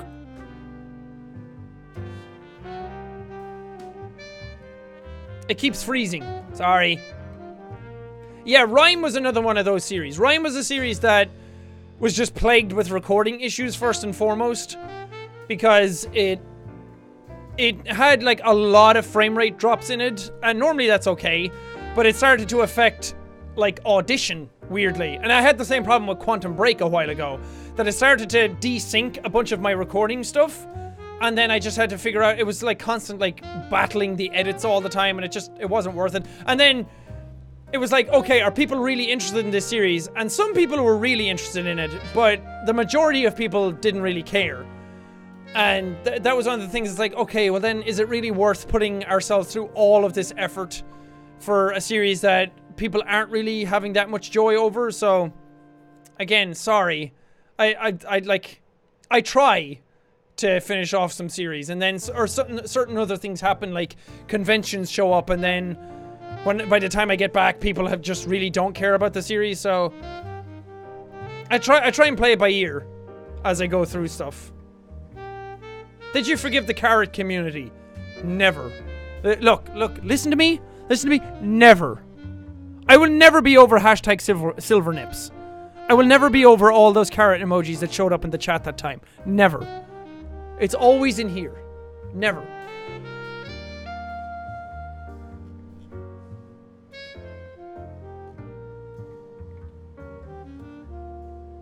Did you ever get the gifts from your How Did We Get Here tour? I was really excited to make your Wonder Sword, and almost a month and a half later, I still don't know if you got it. I remember that sword. You gave that to me at the last show, which was that Wisconsin? Yeah. I think Wisconsin was the last show. I can't remember the location, but I remember picking that up and showing it to everybody in the room and saying how cool it was. I even took a picture of it on my phone. I'm pretty sure, did I? I'm not going to look for it now because I have a lot of pictures, but I definitely do remember getting that, and I put it in the box to bring home, but I haven't gotten the box of gifts yet. That was supposed to be Brent's job to send that back, and I don't know if he even got it yet, so I don't know. Sometimes stuff gets lost, and that's like one of the shames of these things.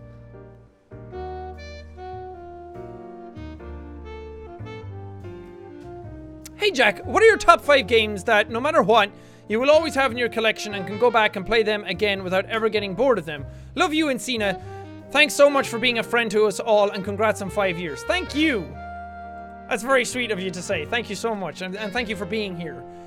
Top 5 games. Well, oh god, I bumped my desk and the whole fucking thing shook. Okay, wait. First off, let's change up this jazz. Let's get a different jazz going. Just to change stuff. Oh, the carrot emojis are back. I'll kill you all. I ain't even afraid. I ain't even afraid to... See? You didn't even react. Could have killed you right there. I don't even care. Breaking news. YouTuber at 5 years threatens to kill his entire community. Top 5 games that will always be in my collection. Obviously, Shadow of the Colossus.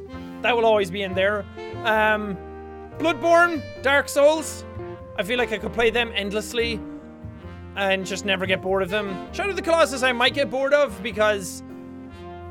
I don't know. I think it's because I've played it so much since when I was a teenager that I've seen almost absolutely every inch of that game.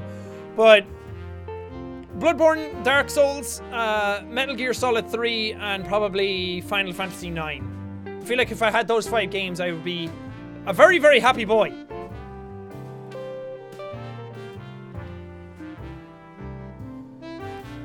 Are you ever going to play West of Loathing? No, I'm not going to go back to that. That, again, was another thing that I kind of uploaded one episode of to see if people would watch it, and then it was one of those games that a lot of people... I got to the game late. Late.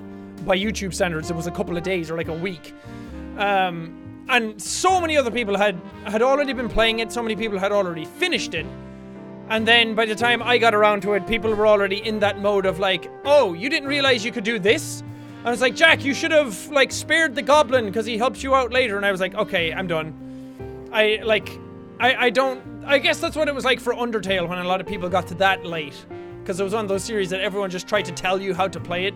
And I was like, it was one of those series that people obviously didn't really want to watch again because they'd already watched somebody else play it because I got to it late. Late, again. But also it was one of those things that people just tried to tell me how to play it. And I was like, not into that. Not into that vibe.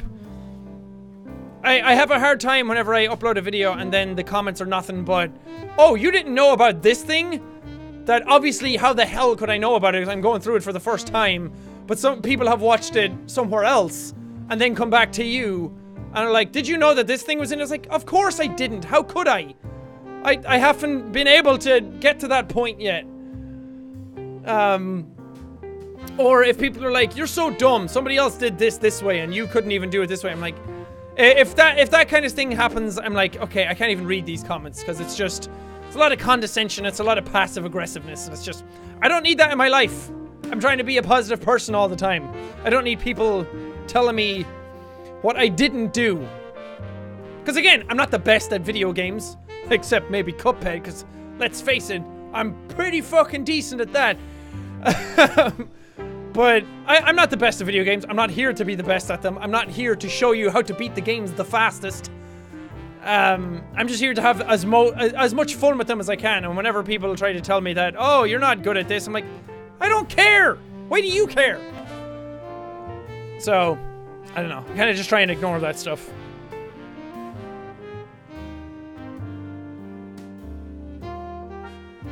What is your thoughts on theories of anti? Do they annoy you when people theorize over everything? I love the theories. The theories are awesome. There is a point where... Okay, this is kind of loud. At least in my ears, it's kind of loud.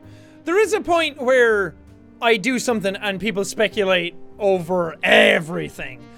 That, like, again, it's part of my own fault for doing so many videos on anti and leaving so many hints all over the place. But sometimes I am just posting stuff for the sake of posting stuff. It doesn't have to turn into a theory.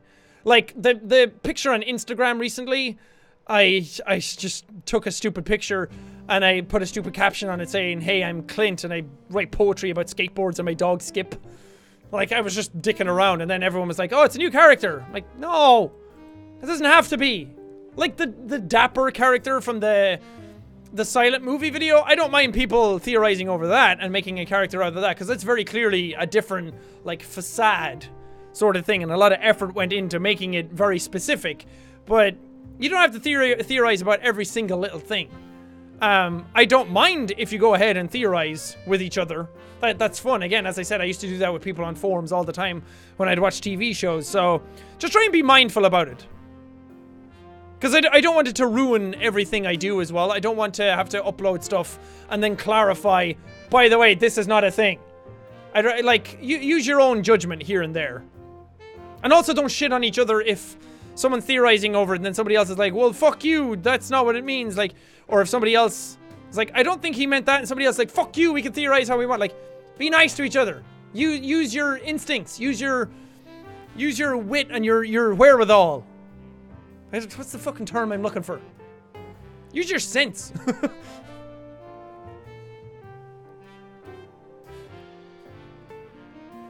Jack, what are your thoughts on Thor 3? Thor 3 thoughts? I like the music. It was great. Love your videos. Oh, thank you. I thought it was great as well. I went in expecting... I didn't expect greatness, and I don't like the other Thor movies. I think they're really boring and generic. And it's just, I'm not into the whole super serious Thor mythology. I love Chris Hemsworth as Thor. I think he's amazing. And I like Tom Hiddleston, is that his name? As Loki. I think they're great. And they're perfect as those characters. But the scripts are just really, like, cliche. And it's very, like, I know what's going to happen kind of plots. And Thor 3 was like that. But they kind of took that and were like, how could we make it fun? So going into the movie, I expected just a fun popcorn flick. It wasn't revolutionary. It didn't do anything great. It was very Guardians of the Galaxy-y type of movie where they went a different route with it, which I was fine with. It kind of went against what Thor's character was in the previous movies. They kind of made him a bit more jokey. Again, fine with it because it worked. And I liked it a lot. The soundtrack was the best soundtrack that Marvel have done in a very long time. Because Marvel soundtracks are the most mind-numbingly boring shit ever. Like, you have Iron Man, you have the Avengers, you have Captain America, you have Spider-Man, and you somehow managed to make all the soundtracks be completely forgettable. I don't know how you did that. Whereas, like, you look back at, like, the Sam Raimi Spider-Man, think about the soundtrack, you can already think of a song from that. Well, if you've watched it, or if you like it as much as I did. Because it was... like, it had an identity. Marvel movies don't have an identity in their soundtrack. I think, was it Nerdwriter who did a video on that? I think he did a very good video talking about it, where everything just together. That's how I describe the Marvel soundtracks lately. Just because there's nothing to them. I mean, they're serviceable. They do their job. They're there in the background. They hype up the moment that's supposed to be hyped up. They do what they're supposed to do. We watched Doctor Strange again last night. Cannot remember any of the music from that movie. So boring. Where you could have so much fun with it. And that's the thing. These movies, like Doctor Strange, I really like that movie. I love that movie. Visually fantastic. The new Spider-Man, love that movie. The Avenger movies, yeah, second one got a bit boring. First movie, amazing. The first Iron Man movie, great. I love those movies. But the music, like, you're working with such great source material. Just have fun with it. It's very play by the numbers. It's very, like, safe music. That, like, oh, sure, the audience won't hate the music, but they won't remember it either. And then Thor Ragnarok came along, and it started to use, like, 80s songs. Like those, like, retro wave or the synthier kind of songs and the rock songs and everything. It was fantastic. It was fun. As I said, the script wasn't anything amazing. The story wasn't anything groundbreaking. But it was just super, super fun, and I liked it a lot. And I left the movie, and I was like, I feel like I got exactly what I wanted out of that movie. I went in wanting fun, humor, visuals, and I came out having all of those, plus a good soundtrack. It's win, win, win, win. It was a very good movie. I liked it a lot. Some moments where it was like, maybe not have that many jokes. And Guardians of the Galaxy 2 had that. I didn't like Guardians of the Galaxy 2. It had some really solid emotional moments, but then it undercut a lot of its own plot and script with too many jokes, because they were, yeah, I can tell. First movie, really like Guardians of the Galaxy 1. Love that movie. And Chris Pratt, love that dude to death. I would fuck him. But they somehow managed to make him super boring for the second part. And I get it. You want to give your other characters a bit more. And that was great. But you did it at the cost of... Chris Pratt was kind of just like a side character in that movie. You're supposed to have a lead character for a reason. And then Thor Ragnarok kind of took that formula and tried to do the same kind of thing. But it worked out. I liked it. I have a lot to say about movies. I could be here all day. I could do a whole stream just talking about movies. I'm like... I'm like a very harsh critic when it comes to movies. I know what I like, and I know what makes a good movie. And it all comes down to, like, pacing and everything to me. But I loved... what was his name? Korg? Or... was that his name, Krog or something, from the new Thor movie, where he was like the South African kind of guy. He was like, hey men, I'm Krog, that's Meek, we're gonna board that spaceship, you want to come along? Like, I love that guy. He was the best. He was my favorite part of that movie. And the visuals in the new Thor movie were really, really nice. I like that, like, everything had lots of color to it. I love that. Unless you're making like a war movie or something that's supposed to be like drab or supposed to have its own identity, or a black and white movie, like, just have fun with your colors, man. You have a whole palette out there to work with.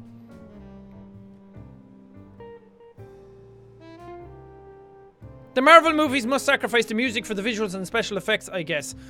I disagree. I don't think it has to be one or the other. I think it's Disney, it's Marvel. They have all the money in the world.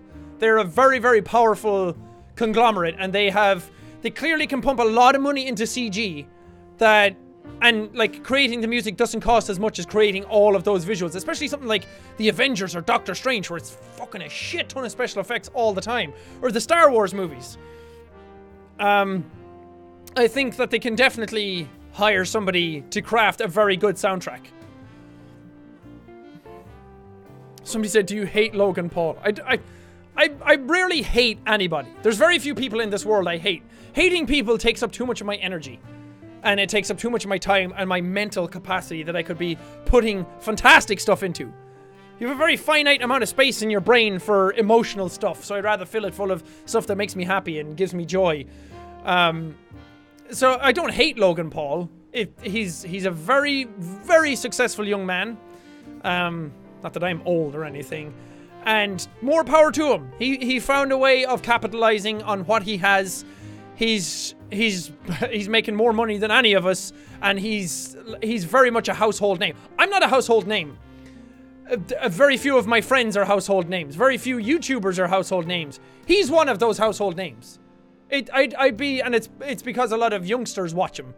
Again, that's fine. I've nothing against that. More power to him.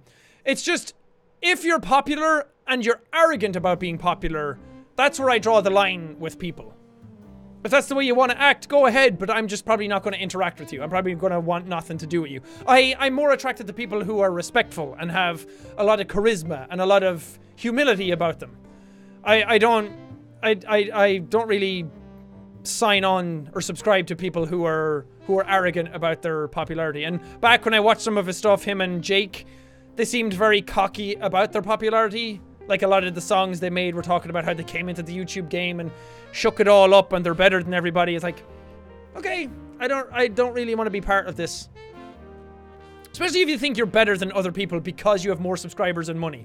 That's a very bad mentality to have. It's a very destructive mentality to have. You don't attract nice people around you if that's the way you act. I feel like the friends you have and the community you... The community you... What's the word I'm looking for? The community that forms around your channel. I think you get out what you put in. If you put in a lot of that vibe, you'll get a lot of that back. And I think that that's very short term.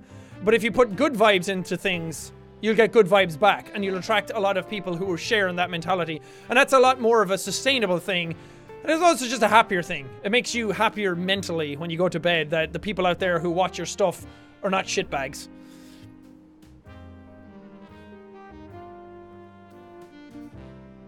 Do you plan on getting the iPhone X? I don't know.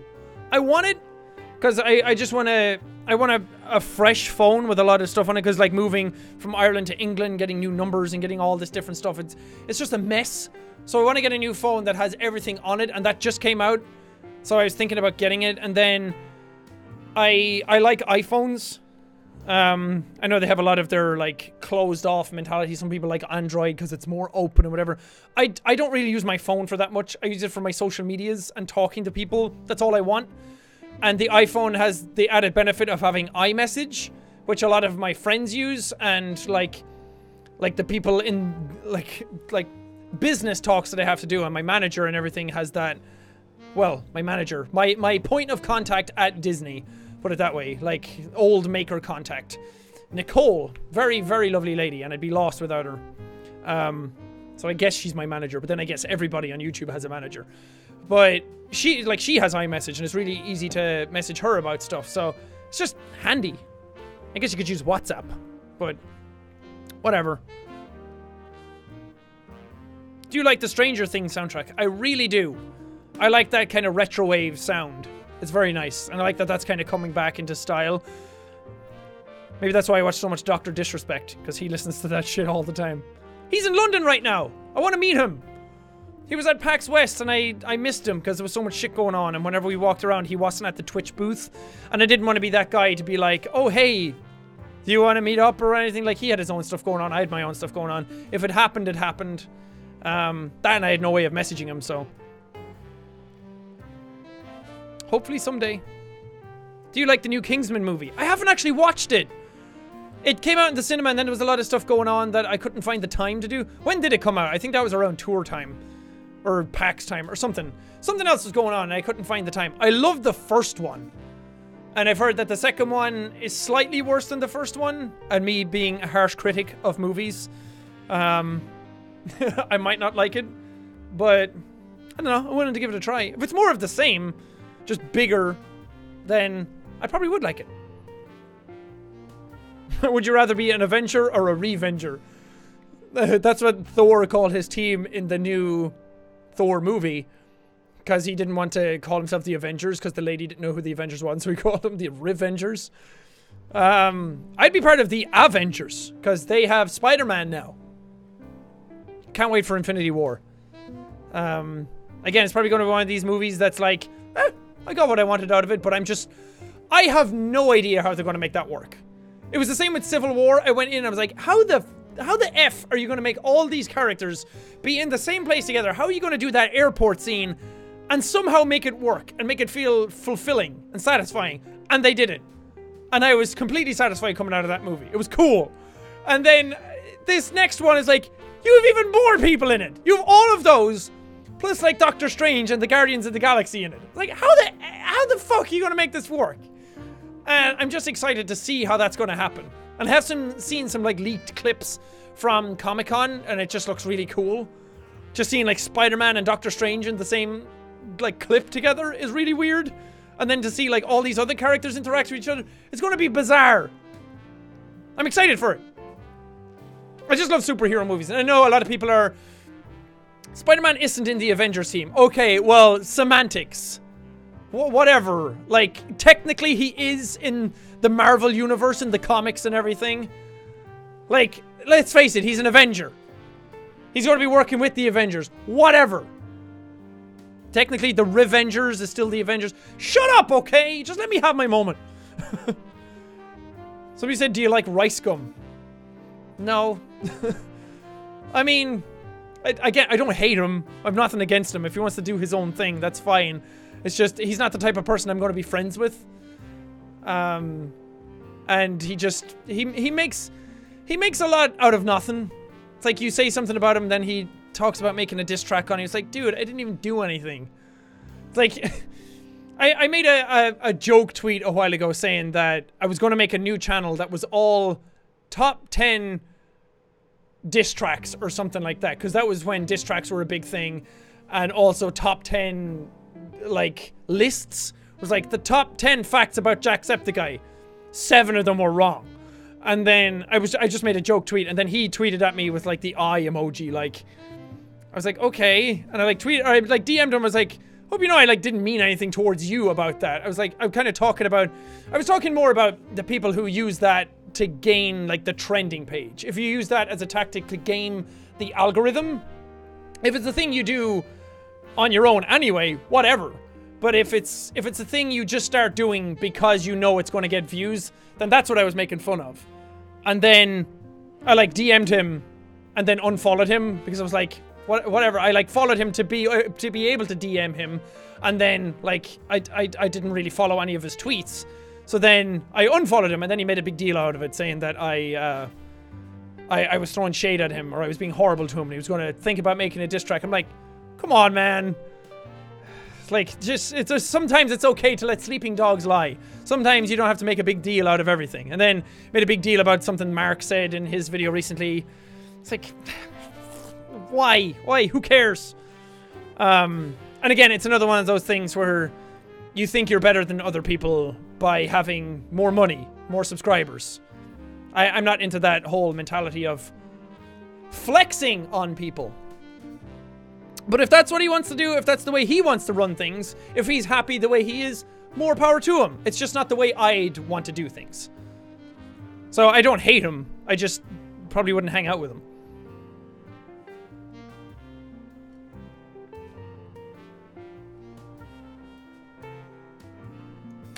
Okay.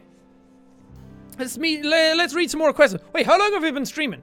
An hour and a half! Really? My god, it feels like it's only been like 40 minutes. It's fun hanging out with people. You know how it is. What's your favorite football team? I don't have one. I'm sorry.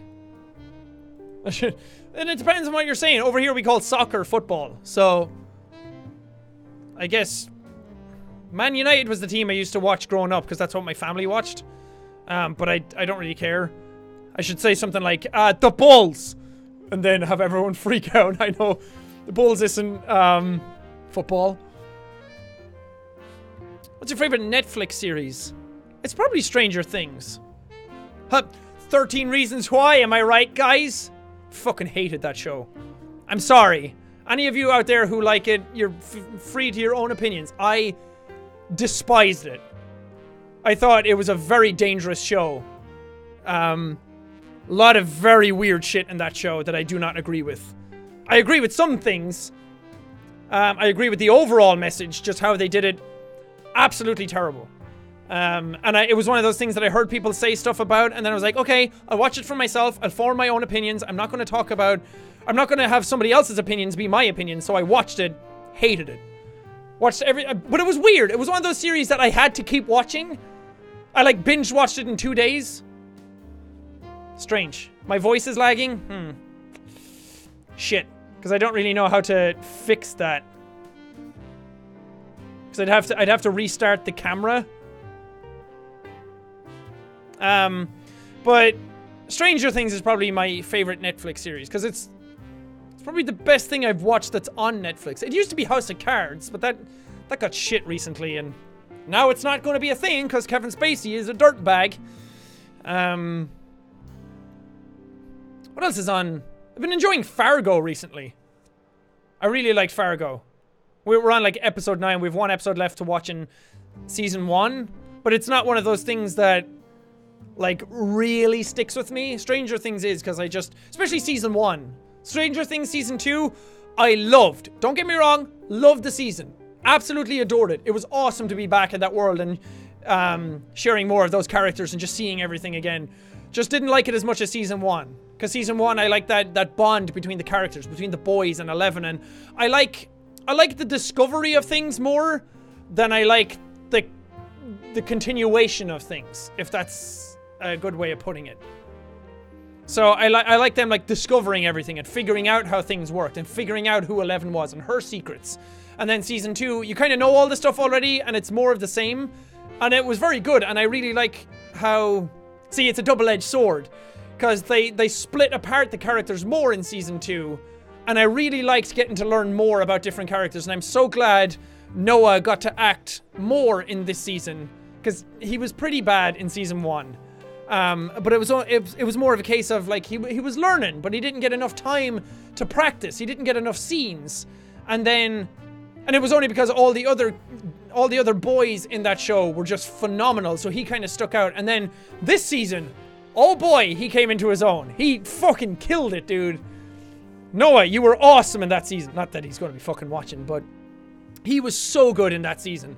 And the rest of them were still amazing.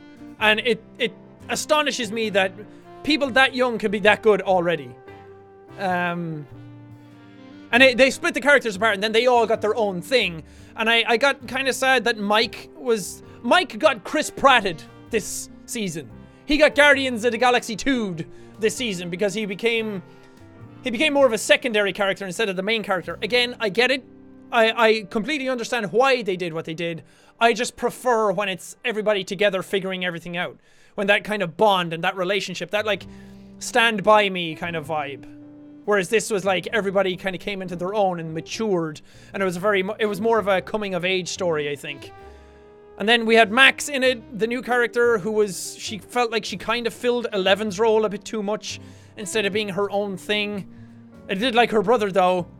He was one of those like bad guys who was just like, it's fun to just watch you be a dickhead. That's the kind of character that's like, that must be fun to act. To just be a shithead to everybody on set as your job. Oh, Bob! Yeah! Oh, thank you for reminding me. Bob, the best character that season. Oh, two of my favorite things that season. Bob the Brain. They even did... Oh, I love Sean Astin anyway because he's just so adorable and he always looks like he's 12 years old. I love Samwise Gamgee. I love his... God, what's his character's name in the Goonies? Can't remember. Any Goonies fans out there? Up top! Yeah! If you haven't watched the Goonies, go watch the Goonies. If you like Stranger Things and you haven't watched the Goonies, I highly recommend the Goonies because the Stranger Things borrows a lot from the Goonies. Actually, a lot of stuff borrows from the Goonies. Go watch E.T., Stand By Me, and the Goonies, and you'll get a lot of what Stranger Things is about. And then go watch The Mist and Carrie from Stephen King because it also borrows from that. But the Goonies is like a really old 80s movie. And it's about, like, characters who want to go find treasure or whatever, and they get into hijinks. It's super goofy, but it's one of those really endearing movies. And Sean Astin plays a character in The Goonies that's almost the same character as he was in Stranger Things Season 2. And they even did the thing where they give him a map, and he was, like, in the caves with a map. It was like a straight Goonies thing. It was fucking awesome. Oh, I love that so much. But he was my favorite character, probably. Actually, favorite new character. My favorite character season 2 was Steve Harrington. He was okay in season 1. He was fun. But God, he was so good in season 2. Him and Dustin together was my favorite thing. It was so good. Oh, their little bromance, and all their scenes were just gold. Gaten got some really good scenes this season. Caleb got some good seasons too. He got to do more of the romance plot this season. And then Mike got less scenes, or less very like strong scenes, and then Noah got some really good scenes. I like how he called him Mike and not Finn, and I called the others their real names. Whatever. Anyway, that's me gushed over season 2 of Stranger Things already. What's my favorite supervillain? Has to be, without doubt, has to be the Joker. He's just the best. He's so fun. Mark Hamill Joker, to be specific. Mark Hamill and Heath Ledger Joker are really, really good.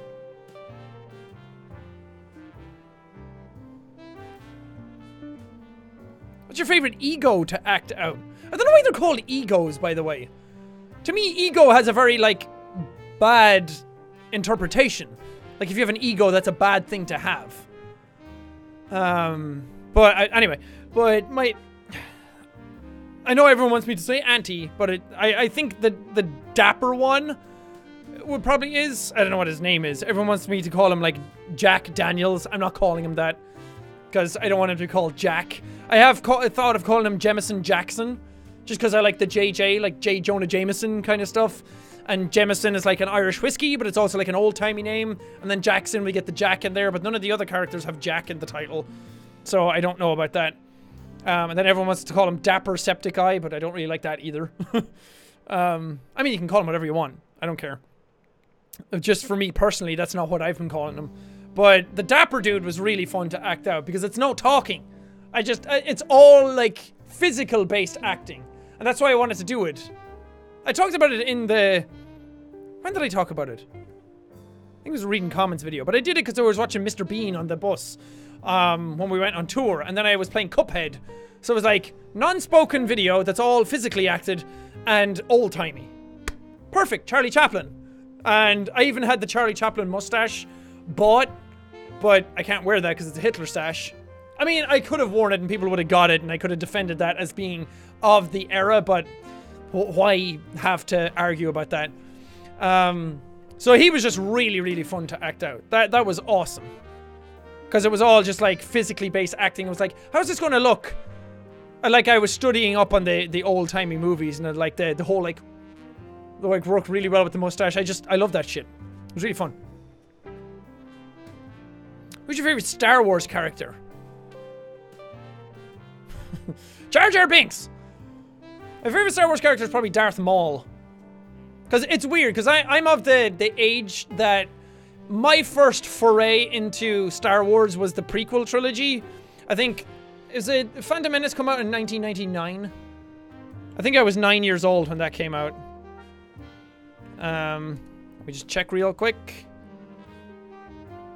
Yeah, 16th of July, 1999. See, I even remembered it that well because as a kid, I loved that movie. And now as an adult, I can see how much people hated that movie and why it was as bad as it is. But as a kid of 9 years old, having never watched a Star Wars thing, it was awesome. Because I got to watch lightsaber fights, and Darth Maul had the coolest lightsaber. And he was just such a cool looking character. And I used to have a 5 or 6 foot by 10 foot poster of him. It was this giant thing that if you collected enough tokens in a newspaper every week, after like 4 weeks, you got to send away for the poster. And I got that poster, and it was gigantic. And I had it over my bed of his face. And then on the other side, it was like Qui-Gon and Obi-Wan or something. Can't remember. They were shit. But Darth Maul's just face staring down at me as I slept was so cool. He was such an iconic looking character. Best thing about the prequel trilogy. So I just loved him. And then, like, watching Star Wars later on, I don't have as much of an aversion to the prequels as some people do, because I was initiated into them in the manner that would make me hate the prequels the least. If that makes any sense. If you watch the original trilogy and then you watch the prequels, you will definitely hate the prequels. But I don't hate them at all, really. So, like, I didn't get attached to the characters like Han Solo and Luke and those kinds of things as much as some people did. And I don't have the nostalgia factor attached to that stuff either, so Darth Maul is my answer. I also like Yoda, because I feel like he's a little troll, especially in the original trilogy.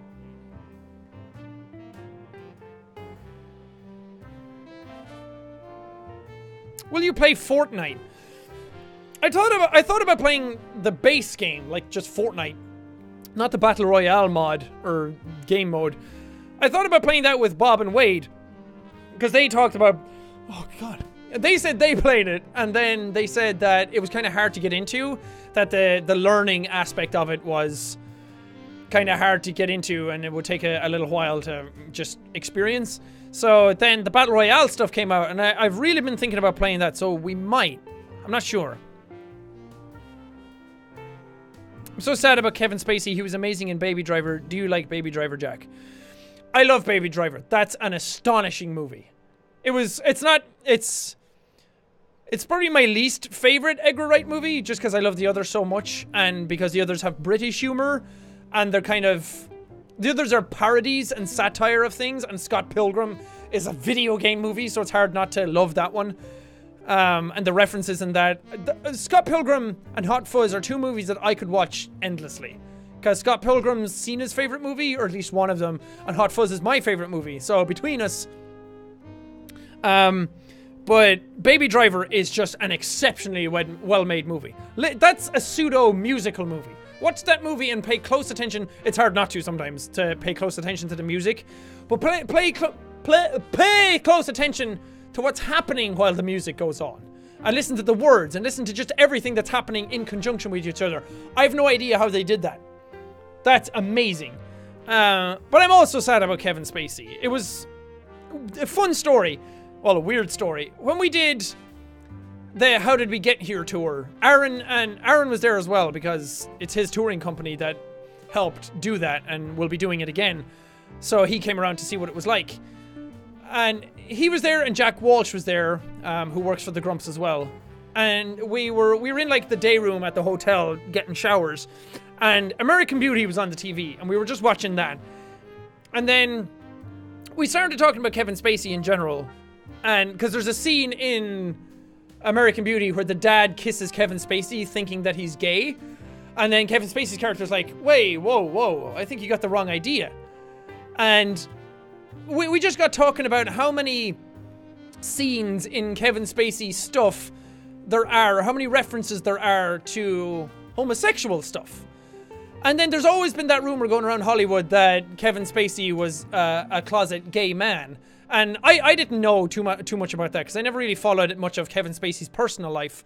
And then Aaron was talking about it and he was like, oh yeah, that's like the big thing in Hollywood is that like Kevin Spacey's actually gay. He just hasn't said it yet. And I was like, now that I think about it, I haven't thought much about Kevin Spacey's personal life.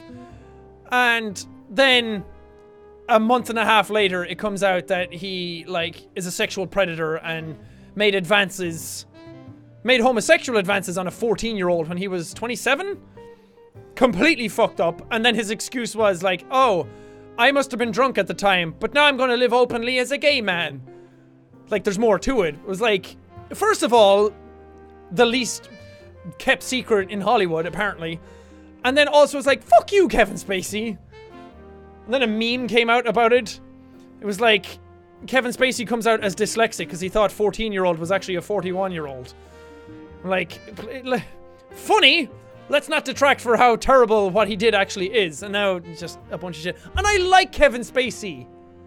I really, he's a phenomenal actor. And all the stuff he was in was really, really good. And he was just so good at being like, that kind of like bad guy character. He's so creepy and so like serious. And he could like look through your soul in a scene. And it's like, it's so sad, man. Man. Sucks. And it makes me wonder how many people are like that in Hollywood that everybody knows about that are in Hollywood, but the public has no idea. Because why would they? It never comes out. It never goes anywhere.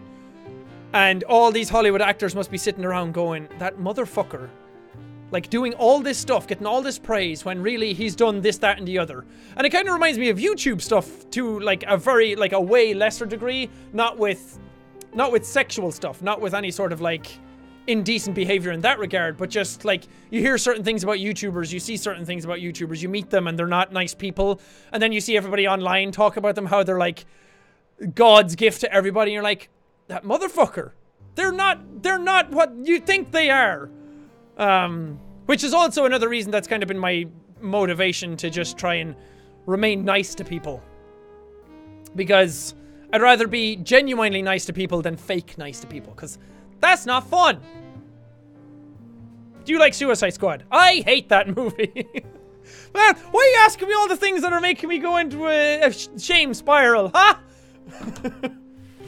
Again, I guess honesty is what people want to hear more so than just talking about stuff for the sake of it. Suicide Squad, I really wanted to like that movie going into it, but it was... I turned to Cena throughout, like halfway through the movie. Literally, my words were, this is the stupidest fucking movie I've ever seen.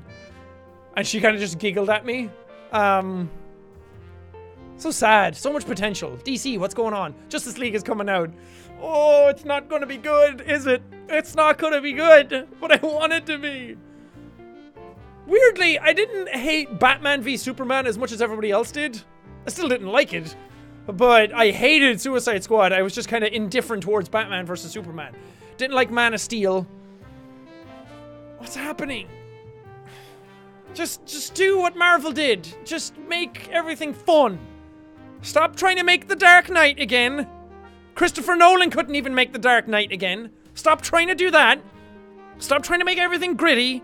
We don't need the DC universe to be the gritty one, even though I know all your stories revolve a lot more murder. But just have fucking fun with it. Make a new version of it. Reboot it. Make Batman happy. I don't know. Just do something. Stop making it all shit. Wonder Woman I liked, but the more I thought about it, the more problems I had with it.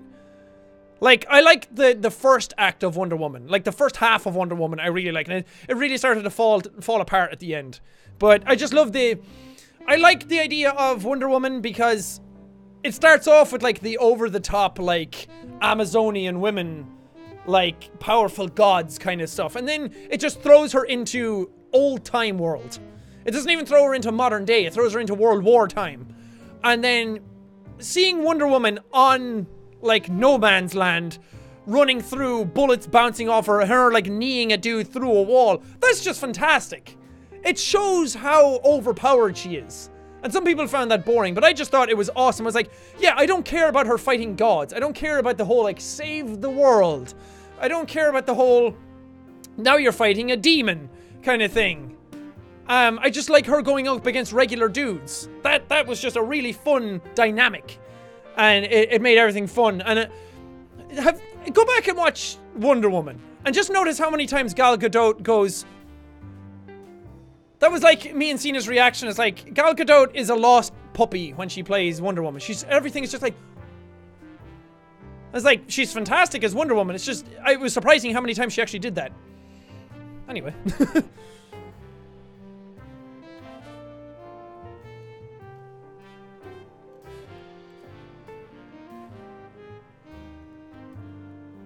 What's your favorite thing about going to PAX and other conventions?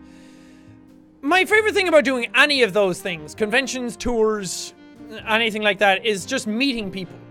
Not only at conventions I get to go meet my friends and hang out with them, which I normally don't get to do day to day, and that's always fun. And then during like the convention hours, I get to meet all you guys at the meet and greets and the panels, and that's super fun. And at the tours, I get to like talk to all of you in a crowd and just have fun with you. And just see like the faces and meet the people and see who's behind the channel and everything. That's super fun. I like that. That's my favorite part about doing those things. Batman happy? I would watch that. See? Make it a Netflix series or something. Just to see what it would be like. Have Batman be the bad guy and Joker be the day-to-day guy. I don't know. It would ruin it, but it would be fun.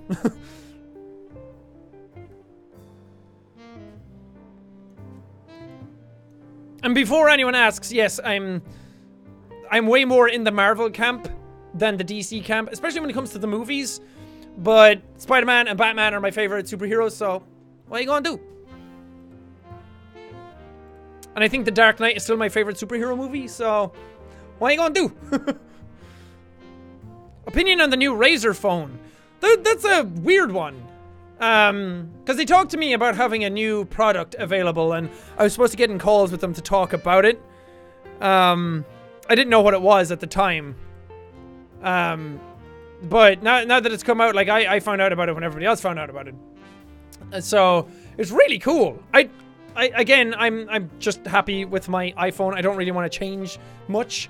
But I love the idea behind it. I'm glad a phone actually has a high refresh rate screen. I don't like the look of it, but the specs and everything in it, it seems to be a winner. It's really shaken up the whole phone scene, and I like that. I'd love to see it in, like, face-to-face. I'd love to, like, mess with the screen and see the refresh rate go at 120 FPS. Because, yes, iPhones have 120 FPS or more, like, frame rate capture, but your screen is not displaying it back at that. And it's the same that if you watch 120 FPS something on YouTube or something, you don't have a 120 FPS screen. Some of you might. Actually, YouTube doesn't even support that. Does it? No. But if you're watching like a high refresh rate thing, you need the screen to be able to see it properly. And when you see it, it's hard not see it. It's astonishing how smooth that is.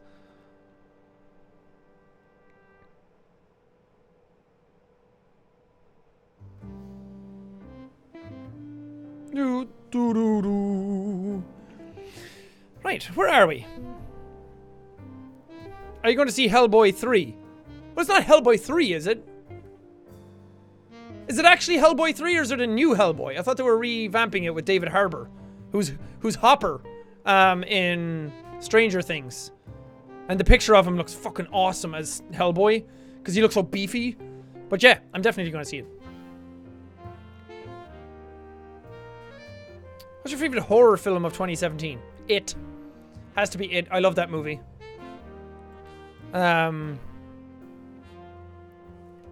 It was really good, because I love, again, I just love that Stand By Me vibe of the kids all being together. And then just Pennywise, I was just so giddy every time he showed up. It was fantastic. Yeah, I haven't really seen anything else. I saw Annabelle this year as well. Didn't like that. It's very cliche. I want to watch a movie called Lake Mungo, which sounds really weird. But I heard some reviewers that I like talk about it. I watched their It review, Red Letter Media, who do Half in the Bag. Love those guys. But they were talking about It, and then they didn't like It because there was too many jump scares, and I get that, but I just loved it. But Jay on their review talked about the only horror movie he watched recently that kind of like unsettled him was Lake Mungo. And I started looking up stuff about that. It's like a documentary style thing. Has a really high Rotten Tomatoes score, so I'm really curious about that. It's not even in HD. It's like a really super low budget Australian horror movie, and it's supposed to be like the opposite of like a jump scare movie, that it just lingers on shots and makes you feel really uncomfortable. So I want to watch that. But Cena doesn't want to watch it because she doesn't like horror movies, so I'm gonna have to watch it alone. I'm gonna have to go out there on my own. Maybe I'll coax her into watching it. Nah, I don't want to make her watch anything she doesn't want to.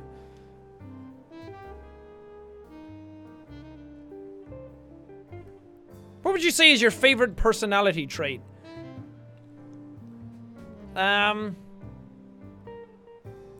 charisma. Charisma or humility. If I can put the two of them together, those are like the two traits I'd look for in a person. Not everybody has them, and you don't have to have them for me to like them, obviously. But it's just like, if that's what you have, then it's like I think me and you are going to get along very well. But I think that's why I like Chris Pratt a lot and Ryan Reynolds, because they just feel like, oh, those would be the two. If either of those guys came out as like something bad happened with them in Hollywood, that would just destroy me. I don't know what I'd do. Chris Pratt, I'm rooting on you. Don't be a bad guy. I know you and Anna Faris had a divorce, and I know there's lots of rumors going around, but Chris, man, don't let it be true. I want you to be like the guy. But wait, what was the question? Oh shit, I forget. Oh, the character traits. Yeah, honesty is a big thing I look for in people, and I'm a very good judge of character. Because I can always tell when people are bullshitting me very, very easily. Even if they've everybody else fooled, I'm always like, I don't know about them. And then a couple of months later, somebody comes to me and like, did you know that this person's like really bad? And I'm like, I had a feeling. Yeah, honesty, charisma, and just humility. If somebody's really good at what they do, but they don't show it off all the time, I'm attracted to those types of people way more than the people who are like, look how awesome I am. Look at all these things I'm working on. Look at this thing that I did that's fucking amazing. It's like, if it's amazing, just let the amazing thing speak for itself. I don't know. Maybe that's just me. Maybe I'm just picky. I've just been doing YouTube. There's a lot of people out there who want to pull the wool over your eyes and just take you for a ride and use you for gain. So I'm trying not to have the wool pulled over my eyes all the time, and I'm trying to just be smart. Please collab with Chris Pratt. If you can find a way to make that happen, I would be all over that like grilled cheese on toast. Oh, Sean's a fanboy. Of course I fucking am. I'm a fanboy of a lot of things. The Stranger Things people tweeted at me after I talked about Dustin and Steve's bromance after I finished watching the season, and I freaked out. It was so cool. Would you ever try Vegemite? I have. Vegemite and Marmite. I like them. They're pretty good.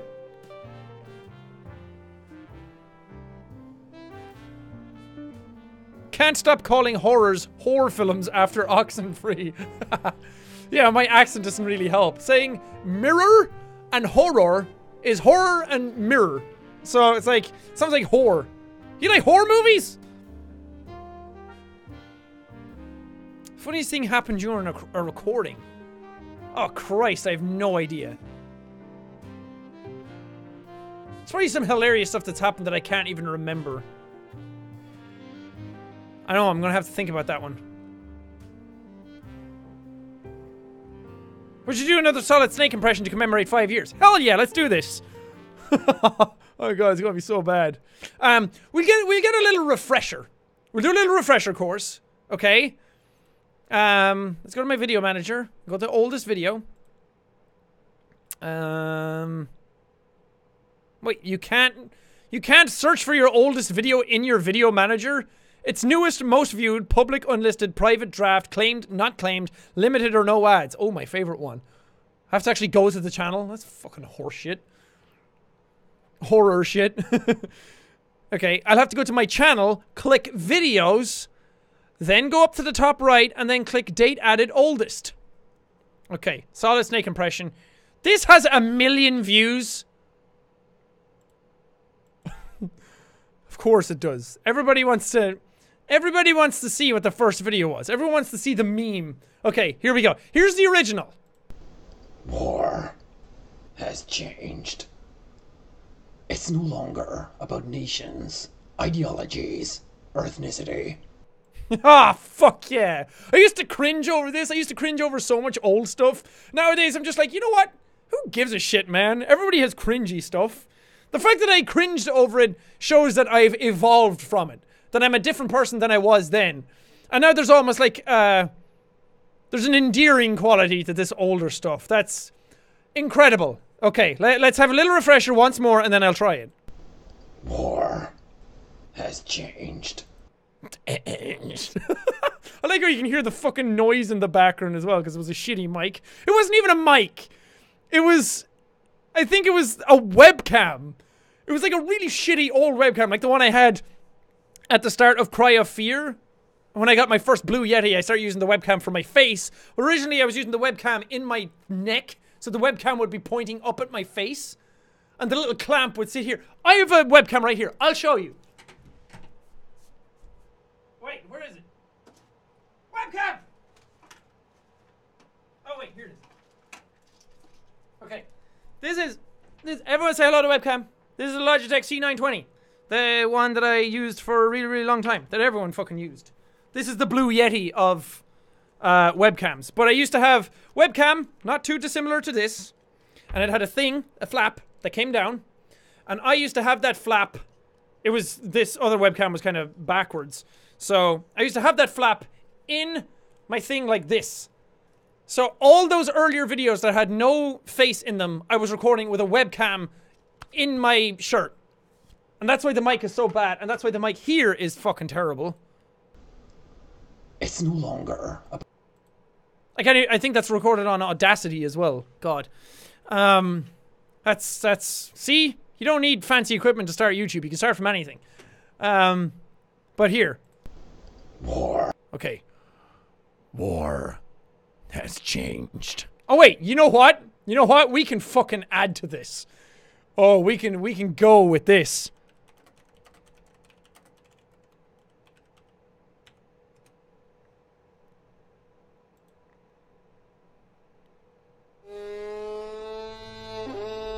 War has changed. It's no longer about nations, ideologies, or ethnicity. I love how in the original as well, it doesn't sound like I said or ethnicity. It sounds like I said earthnicity. Earthnicity. Listen to it. War has changed. It's no longer about nations, ideologies, or ethnicity. Earthnicity. Oh, it's so good. Let's listen to the original. The actual, like... If any of you don't know what this is, it's from Metal Gear Solid 4. Let's go to when he actually starts talking. Like, the music kicks in. This is the intro to the whole game. Music, by the way, is so fucking good. It's like a little thing. Let's see if we can replicate it now perfectly, now that I'm amazing at voices and... Okay, Hideo Kojima game. Okay, got it. Perfect. Love it. Into it. Okay, I'll turn this down, just in case of copyright. Thank you, YouTube. Hashtag please no claim. Come on, David Hayter, will you fucking talk? Remember back when, Snake talked? He didn't just Kiefer Sutherland his way through it? I'm still upset about that. Not gonna let it down. Okay, it's still going. When does he fucking talk?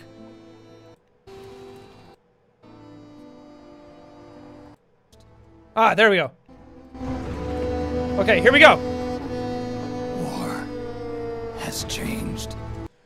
War has changed. Fun!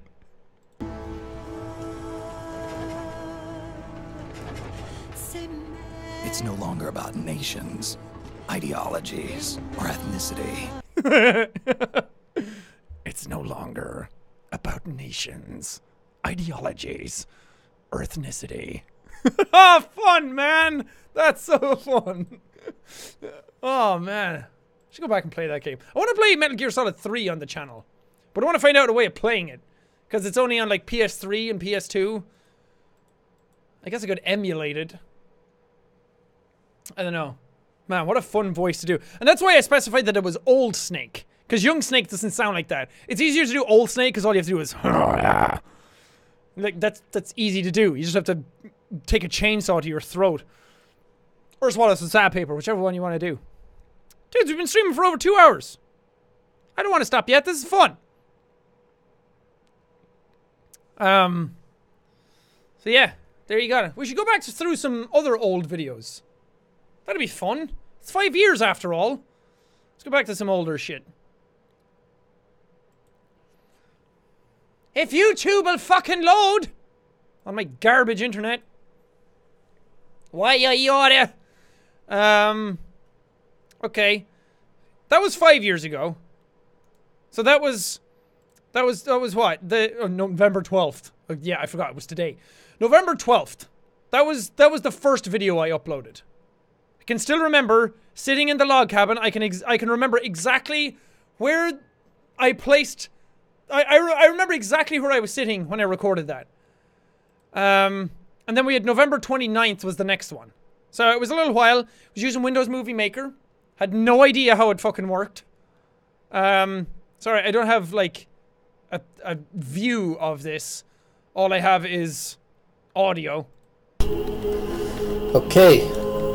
So, we just bought ourselves a new gun. A new gun. Okay. We just bought ourselves a new gun. Man, young Jack was so precious. So innocent. So naive. And like, I didn't even know how to get the aspect ratio properly. It's like, it's all cropped. There's a gigantic black border all around it. Good times. I didn't even have an intro. Oh yeah. Oh yeah, check out that high scope silent bitch. That high scope silence bitch. Check it out, man. I got rims on my rims, man. Man, I did a lot of Far Cry 3. It's like 1, 2, 3, 4, 5, 6, 7, 8, 9, 10. 10 Far Cry... Oh no! 9 Far Cry 3 videos in a row. Pretty fucking good. And then the longest and highest wingsuit flight possible. That used to be the #1 most viewed Jacksepticeye video. That was the first Jacksepticeye video to get 100,000 views. And I was like, what? That made me freak the fuck out at the time. I can't remember what surpassed it. I think it was... Oh yeah, it was Mirror's Edge Oculus Rift.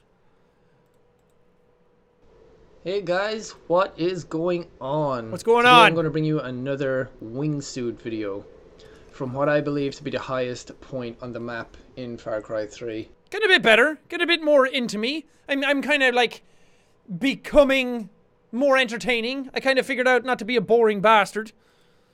You know, I was getting there. I was trying.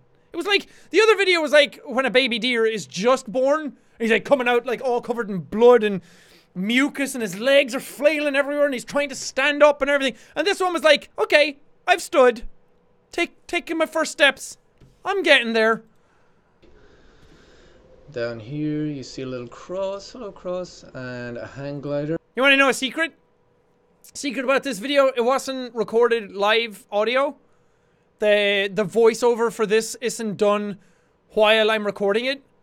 Because I had no idea what videos to record. So I would just get in and I would hit record and just record a bunch of shit. And then pull it out afterwards and figure out how to turn that into a video. And this one I kind of thought about what I was going to say afterwards. I kind of recorded it in a way that I thought was going to be a video. but who needs hang gliders? We've got a fucking wingsuit. So I was just trying to fill space with an after. It was ADR'd. It was additional audio. Movie magic. Very good, very good. And then we had the Dark Souls series that I was sad never took off. Man, God, those thumbnails were so bad. Well, the thumbnails themselves weren't that bad, but a little work here and there will be fine. And I remember I was doing Dark Souls, and that was when I was trying to get serious with YouTube, and I was trying to upload it consistently. Let me see when these Dark Souls episodes went up. First Dark Souls episode went up on December 23rd. And then the next one, December 24th. And then right after that. So I was trying to upload them consistently. And then it was during that period that I went to Korea. To visit my girlfriend at that time. And then I was so worried. I was even uploading. Some of those videos were uploaded in Korea from a Korean hotel. Crazy, right? That was 4 years ago. Jesus.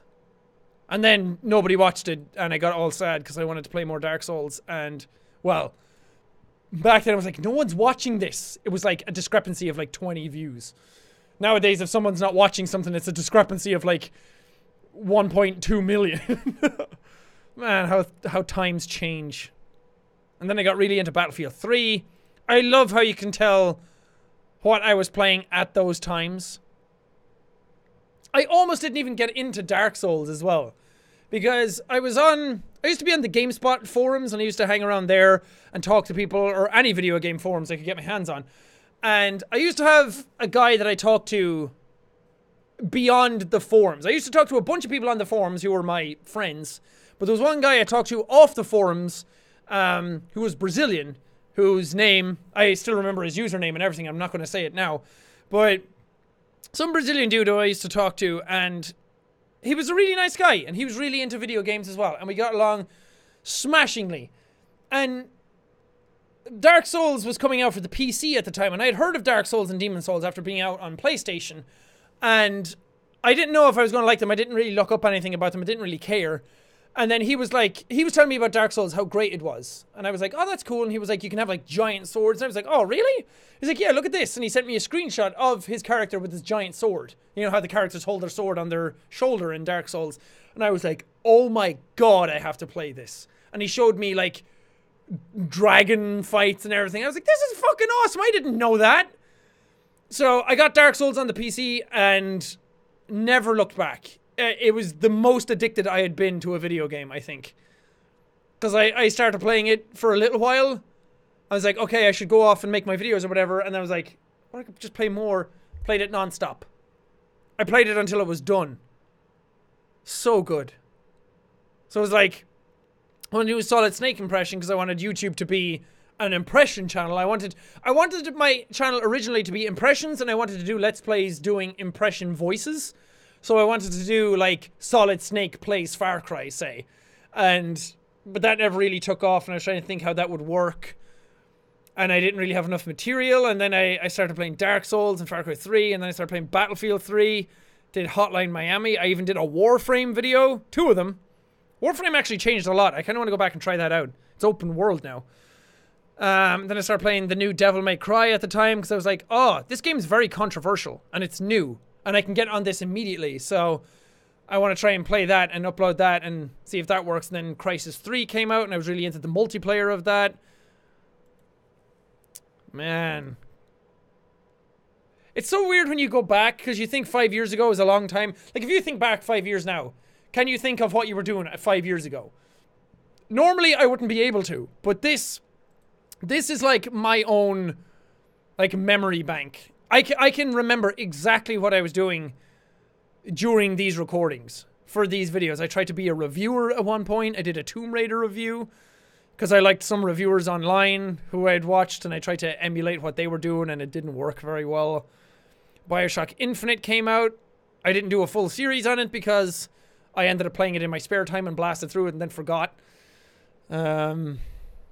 Tried to do Amnesia because I was starting to get serious about YouTube, and I was like, oh, everybody else did Amnesia, let's try that. Did 3 episodes. Well, I had already played Amnesia in my own time, and then I was like, it's kind of boring to play it for a series and kind of pretend I'm playing it again for the first time. And then I did Cry of Fear. And Cry of Fear, I think, is the first series I did on the channel that I completed.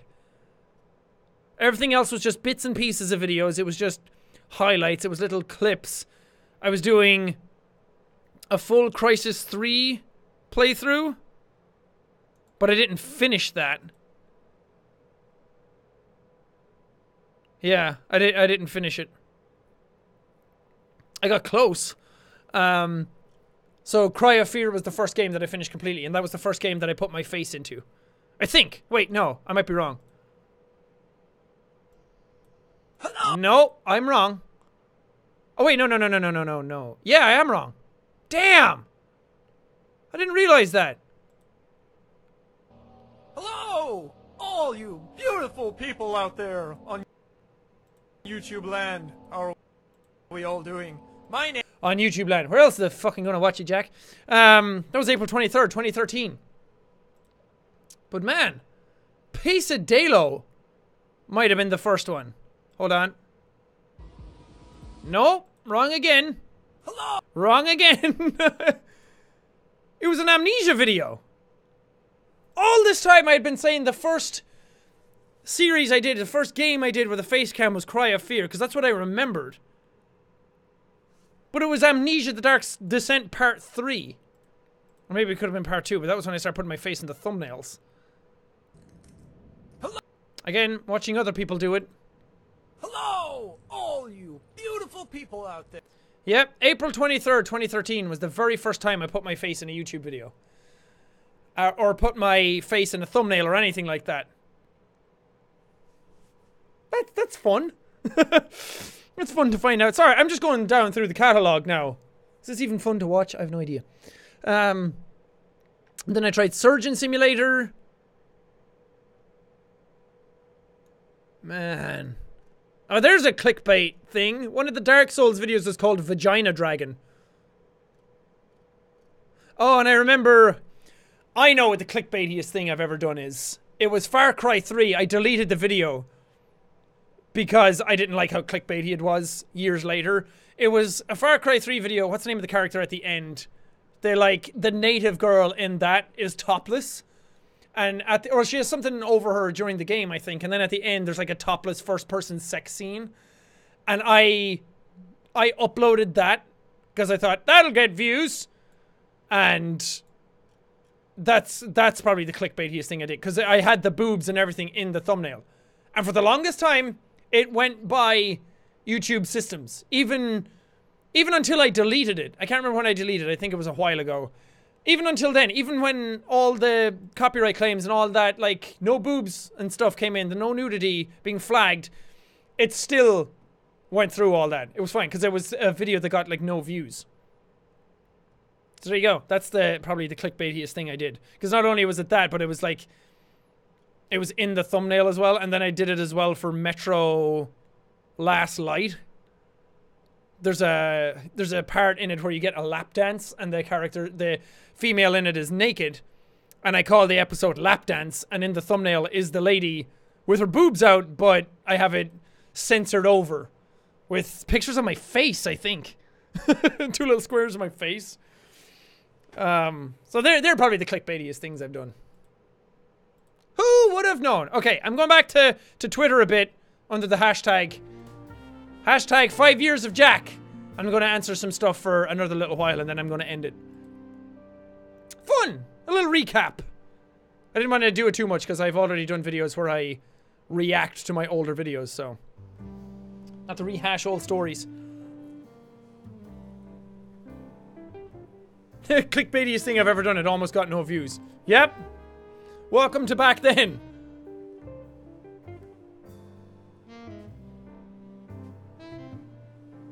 Does anyone know if this is going to go to YouTube right after? Yeah, I'd probably archive this and upload it afterwards. I mean, I don't see any reason not to. Plus, this was supposed to be the second video of the day, and then the Cuphead stuff made a mess of everything. Because, no, like, a while ago, when I lived in Ireland, it was like, okay, if a video messes up, it goes down for a little while, and all I have to worry about is the render time.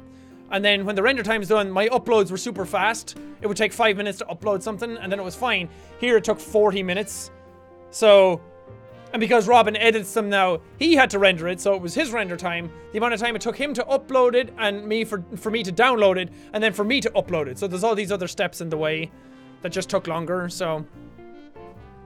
Another reason why I'm thinking about getting an office, because then it'll have like a business line connection in it, and then I can go there and do like way more of this type of stuff. The streams can be higher quality. I'll have higher bandwidth now that I have a better PC, and I can just upload more stuff faster. What video do you regret making the most?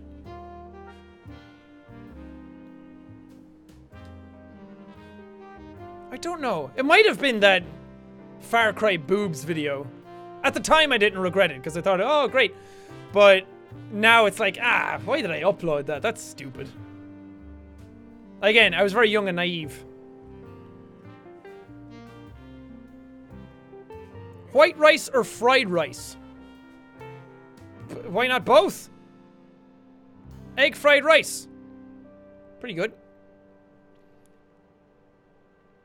Here's a movie that I want your opinion on. Coraline, if you've watched it. I actually haven't watched Coraline. I've watched bits and pieces, but I've never seen the whole movie. I think Cena said it was good, but I haven't watched it.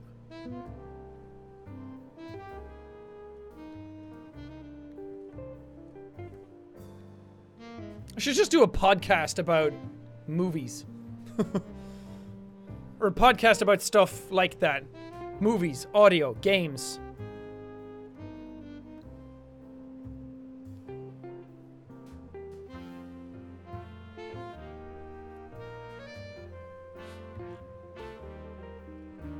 Did you like the final episode of Rick and Morty? I did not. I didn't even really like this season that much. We got like Pickle Rick out of it, but... And the first episode of this season was really good, but the rest of the episodes were kind of hit or miss with me. Like the other seasons I was super into. As soon as the episodes went live, I wanted to watch them. But this season I was like, I can wait. I don't know. I didn't really like it that much. Oh, that's a cool one! Purple Finch. I've been here for about 3.5 of those years, but it's been an amazing experience. Thank you, Jack. Oh, that's a cute picture. They did 5 years. I'ma retweet that. Thank you. That's awesome.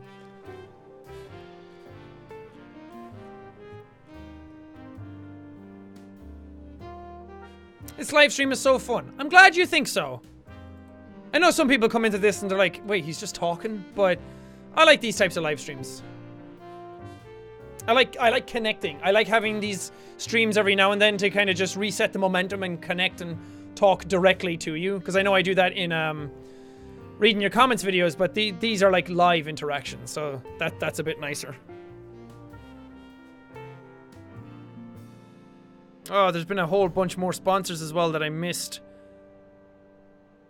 Tomoblob, Demi Orta, Debanjan Chowdhury, Michelle Nisbet, Miss Spookiness, Isaac Brown, Harry Gunn, USMC Sniper Wolf, Brigiotto,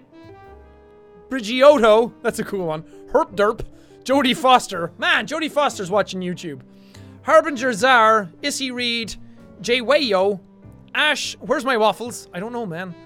The Quakey Gamer, Hey, or Hey Haley, Levi Bechtold, Nordic Nerd, Tide Vivo, Raptor22, Simply Ridiculous, Max Iroless, looks like eye rolls, Eleanor Lidl, Ray Seiya, and KJ. Thank you guys very much.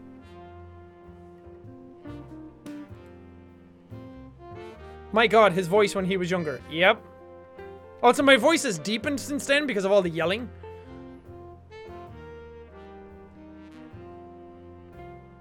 You should say some of Reaper's lines from Overwatch. Ooh, that's a good idea. Let's pause this for a while. And let's do, okay, let me do this. I don't know which one this is. I don't know what these sound like, and I can't hear what these sound like live. Well, I could, but my stuff's not set up that way, so... Does it sound like I'm all echoey now? It should. And now it's back to normal. Because there's a thing on my mixer that I can do. But that's too echoey for Reaper. So I don't know which one to do. I guess I should just talk normally. What does Reaper say? Reaper here. I can't do it now because I've been talking for so long, so my throat is all dry. I need to know where the bathroom is. That's what he said to Johnny Cruz during that video, which was fun. I haven't played with Moira yet, even though she's a fellow Irish person. Good old Moira. The game's in the refrigerator. See if I... No, I'm usually pretty good at it, but I can't do it now because my throat's all dry. And I also love to do, Hey, sniper, keep your head down or lose it. I've also been getting pretty good at my Farah impression, which is, I'm not going to do the Justice Reigns from above, but what else does she say? Raptora systems online. Shut down. Or, I've got you on my radar. I don't know. In my head it sounds good, but of course what it comes out as is completely different. So I'd have to record it and listen back to it a bunch and then like figure it out that way. Oh, my Winston impression. No, I do not want a banana. Crispin Freeman's voice is deeper than mine, so I can't do that. It's the same with McCree. Hello. I can't do that. I know where the voice is. That's the thing. If you know how to do voices, if you know how to manipulate your voice well, you know exactly, like listening to these voices, I know exactly where the range is in my throat. I know exactly where I'm supposed to be using to do it. And it's the same with any voice, not just the Overwatch voices, but any voice that I hear, I'm like, okay, I know where that is coming from in your neck. Like Kermit, I know that it's coming from like down here, like, Kermit the Frog here. That kind of thing. Or if it's like a gristly voice, like, hey, that's coming from like right here. It's slightly above it and it's hitting your voice box, and that's why it's so hard to do. I don't know, it's weird. So McCree's voice is, hello. And that's like in here somewhere, but it's almost like my throat ends here and I don't have the next part that extends down, so I can't do it, and I can't make my voice deep enough to do it. I don't know how he does that. Well, his voice is deep enough as well. And then we have, ha, my friends, what's with all this standing around? And also, come get your armor. Armor here. You're making a chicken out of a feather. I love Torbjorn's voice. Ooh, fun. I love voices. I love doing voices. I can't do Morgan Freeman. I can't do the deep ones. Morgan Freeman. See, it doesn't work. I have to get very quiet. I'm more than Freeman. Freeman's tacos. I can't, man. If I could do it, and then I could manipulate it in software afterwards to get a bit more bass in it. But right now I can't. Do your lemon grab. Oh, man. Should have done voices at the start of the stream, not at the end where my voice is talked for a day. This castle is in unacceptable condition! Unacceptable! And now everybody died. Everyone's ears just bled.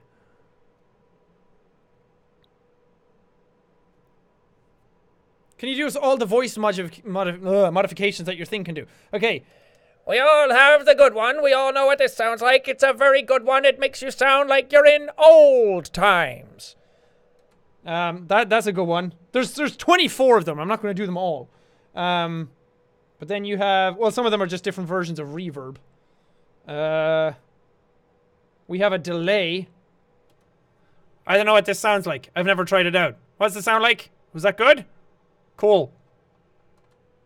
Does it echo? I don't know. Phaser. What's that do? This is my voice in Phaser. What does this sound like? Is it cool? Probably not. I'm gonna have to watch this back to hear what it sounds like. And some of these boost the actual volume, so I'm sorry if these are way louder than the others. And I'll do one more, which is pitch shift. So I think how this one works is that if I talk like this, I'm Morgan Freeman. and then if you talk more and more, it goes up like this and goes Squeakier? I don't know. Did it do a thing? Maybe. That was probably fun to some people. Hopefully it was cool. I want it to be cool. I want cool things to happen. I like cool things.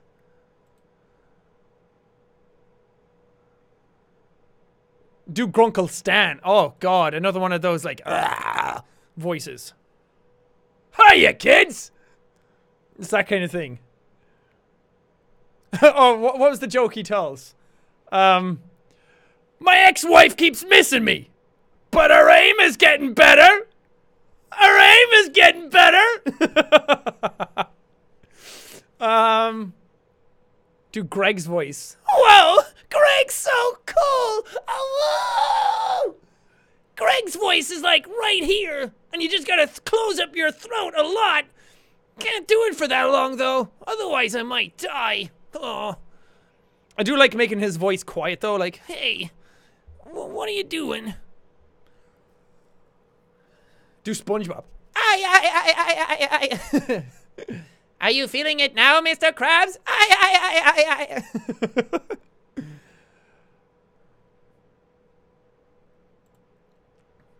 Do Sam's voice. He doesn't have a voice. Goodbye, the Golden Knight. Thank you for showing up. The stream has gone on forever. You bet your sweet, glorious golden asses it is. Do Bill Cipher. I can't. You can't do voices.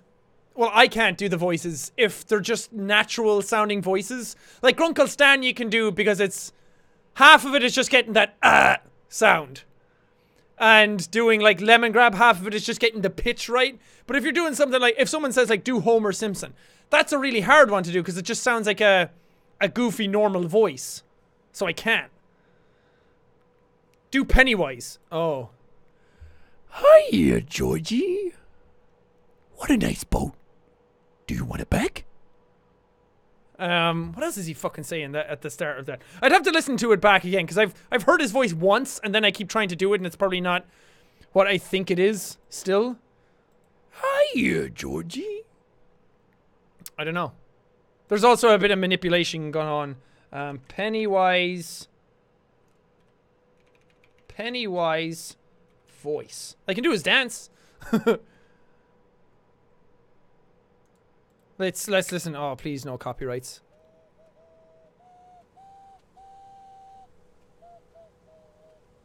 Okay. Where you going? Where you going? It's a fun voice.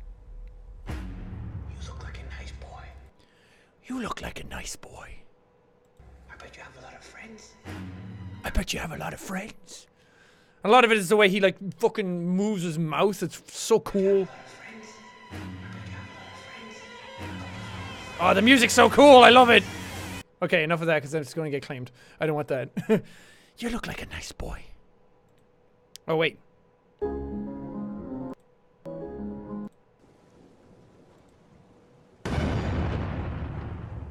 Here. Take it. Take it. Do you want a bag? Me and Aaron kept making that joke all the time on tour. Because, like, we talk about everything being like, what a nice cup. Or like, what a nice phone. And it was like, I said something that sounded like boat. It rhymed with boat, and we wanted it to be black. And was like, oh, it'd be cool if that was black. And it was like, what a nice phone. Do you want it black? Oh, man. I love voices. Voices are my favorite thing. Do Overwatch impressions. I just did! You can't do Dwayne Johnson. He just talks normally. That's the thing. A lot of those types of impressions are not just done in the voice, but they're done in the mannerisms as well. So the voice is serviceable. It sounds a little bit like them, but then it's all in how you actually act. Unless it's a voice from like a game or a... whatever. I can't do impressions of Flowey because I'm the one who did his voice. I can do the voice, which was... You idiot! Down here, it's kill or be killed! Which, that's like the Greg voice or the anti voice. It's not really anything else. Do a redneck voice. We don't take cattle to your cattle around here. Get on up out of here. You know, fucking, man, I ate some roadkill for breakfast and it was my good. I was taking down a boat down in Mississippi out in the bayou. I don't fucking know. What do rednecks sound like? Yes, sir. That kind of thing. It's just so stereotypical.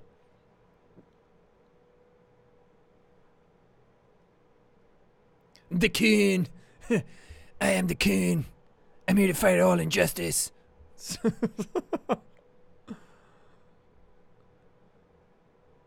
Do a Minnesota accent. Oh, I've been actually loving that because when I went to Minnesota, I've only ever heard the accent a few times. Like, oh, what the garsh, what the he double hockey sticks, and you know the Minnesotans, whatever you're called, are like really tame with their insults. That was like a stereotype of them. And then I started watching Fargo and I was like, oh my god. Ah, for Pete's sake. Oh, heck. Like everything's that in that show. It's so good.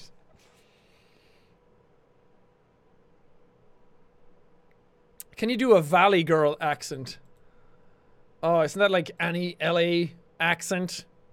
It's like, oh my god. Don't even talk to me until I've had my double venti chai latte, okay? Nicole, actually, who works at Disney and Maker, who's like manages all my stuff, she talks like that. She has that voice. And normally that voice would kind of go through you, but God, I just like Nicole a lot, so, and she's a great person, so it's just so much fun to do that accent with her when she's there. It's like, we could go over here and then we could like talk to those guys, but I don't know. If you want to do that, it's so much fun. It's like, because everything is like extended and like a question, like, I don't know if that's the way it's supposed to be, you know? But I don't have a female voice, so I can't do like the higher pitch, softer sound. And it's like a Valley Girl accent is just all vocal fry. Kind of like Britney Spears, like, yeah. Ooh. Yeah. I think I did it again. You get me? Or Kim Kardashian sounds like that, actually. Oh, do Sonic. Sonic is one of my favorite voices because they did a thing. It was so cool. I wanna play this. Sorry, I'm fanboying again. The Sonic Twitter and the voice actors who do it, like, did something for me because I played Sonic Mania. Well, they did a thing for a bunch of people recently where they had the voice actors together and they were all doing different things. So, for me, which one is the one? It was a short one. Here it is. Top of the morning to you. I'm Dr. Eggman. And I'm Sonic the Hedgehog. And I'm... Who are we tweeting here? Jack something in his eye? We mostly picked this guy because he's got green hair. He looks fun. Actually, we wanted to tweet you to say thanks for the love with Sonic Mania. We're glad you enjoyed the game. Thanks, Jack. And the rest of the day to yourself. Oh, it's so fucking cool. That's actually Sonic and Shadow and Dr. Eggman all talking to me. How fucking bananas is that? And then shortly after that, because Roger Craig Smith does the voice for Sonic, and he's also the voice of like Ezio Auditore da Firenze. And he also did a Batman in Batman Origins, or Arkham Origins for the game. And he followed me on Twitter not long after that. And that's so fucking cool. Oh, man, I love him so much. But the Sonic voice is one of my favorites, because it's that, ha ha! Hey guys, it's me, Sonic. Nothing ever goes wrong in my life. I love chili dogs and having a great time. Oh, I love it. It's one of, I don't know why I haven't given a character that. It's kind of the Greg voice, because it's in that sort of sound range. But it's just, oh. Hey, we just wanted to say thanks for playing Sonic Mania. We hope you had a good time. It's like that super stereotypical, like, my name's Chase, and I love skateboards. Who wants to come in and drop in on a half pipe? Oh, so much fun. God, I'm so glad somebody asked me to do that. Oh. That was my impression of a bear. You're welcome. Do a Batman voice. First try. I do want to do the Lego Batman voice. God, I love the... What's his name? Ah, it's not Bill Hader, is it? No, that's not Bill Hader. Lego... I know his fucking name and I can't think of it. Will Arnett? Is it? I haven't even gotten to the thing. Where is it? Will Arnett, I was right. I love Will Arnett's voice. He is one of that, like, he's also BoJack Horseman. And he has that, like, already, like, hey, this is my regular talkie voice. It's like, whoa. But his fucking thing in the Lego movie, where he's like, throws the batarang and it doesn't hit the thing. It's like, first try. First try. And then tink, tink, tink, tink, tink, tink, tink, tink, hits the thing. It's like, first try. I love that. Foot of a ferret. Congrats on 5 years, my dude. Thank you, man. I appreciate that. Anyway, I've been doing voices for like the last fucking half hour. Do May from Night in the Woods. What did May go like again? Hey, Mom. Hey, Greg. Hey, guys. How's it going? It's not even really a voice. It's like right down here. It's just a soft voice. Hey, I'm May Borowski. Wow, that's like so totally cool. You should like totally come over to my house and then we can play like frisbee. And that'd be awesome. My arms are tired. Oh no, that's Greg that says that. I'm gonna go run naked through the woods. Oh. Also, I could do the papyrus voice. All he wants is to get some recognition.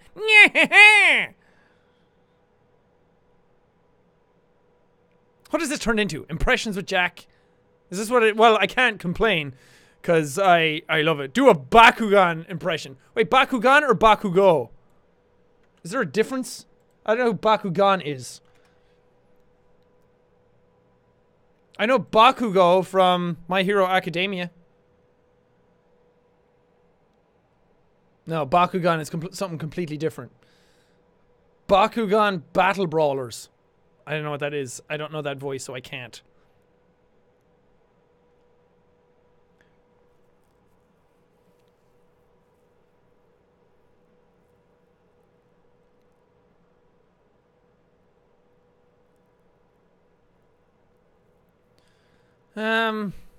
Doing Aaron's Grubba voice. I don't even know how he does that.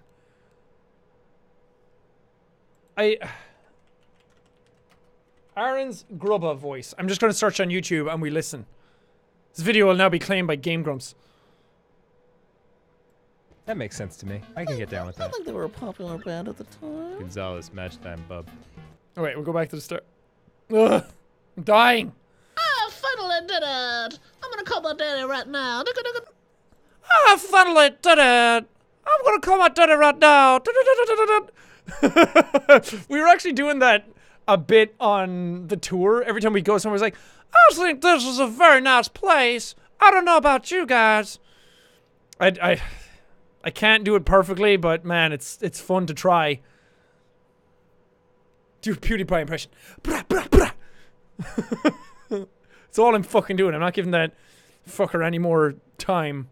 See his video today about his game Ass, where he kept talking about like, oh, I beat your time, Jack, you filthy casual. I was like, oh, I'm sorry. Was I supposed to be trying really hard the way you were? Why don't you put more fucking ads in your videos?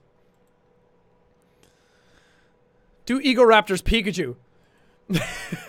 Wait. Oh, I want to do his fucking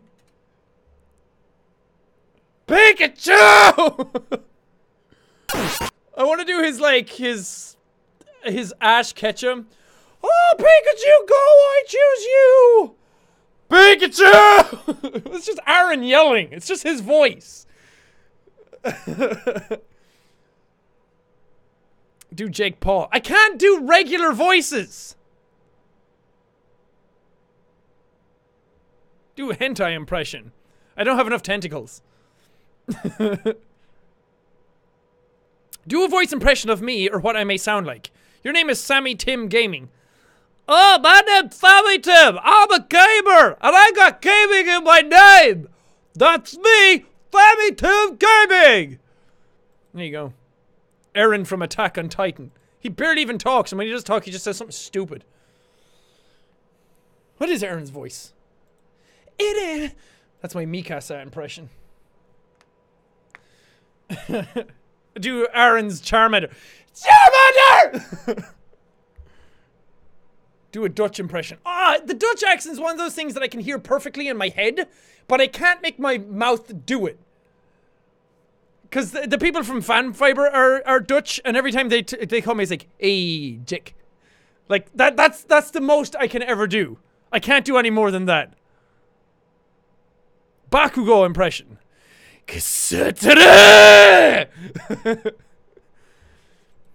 Midoriya! Everything he says is just fire in his belly, and I love him. Do a Russian accent. Sure, no problem. I can do a Russian accent. If you want, like, stereotypical Russian accents, no problem. I can do for you. But maybe you want, like, proper Russian accent. Maybe go to better store. Maybe buy better accent. I don't know. I just drink vodka all day. You know? It's one of those things that I just like to do.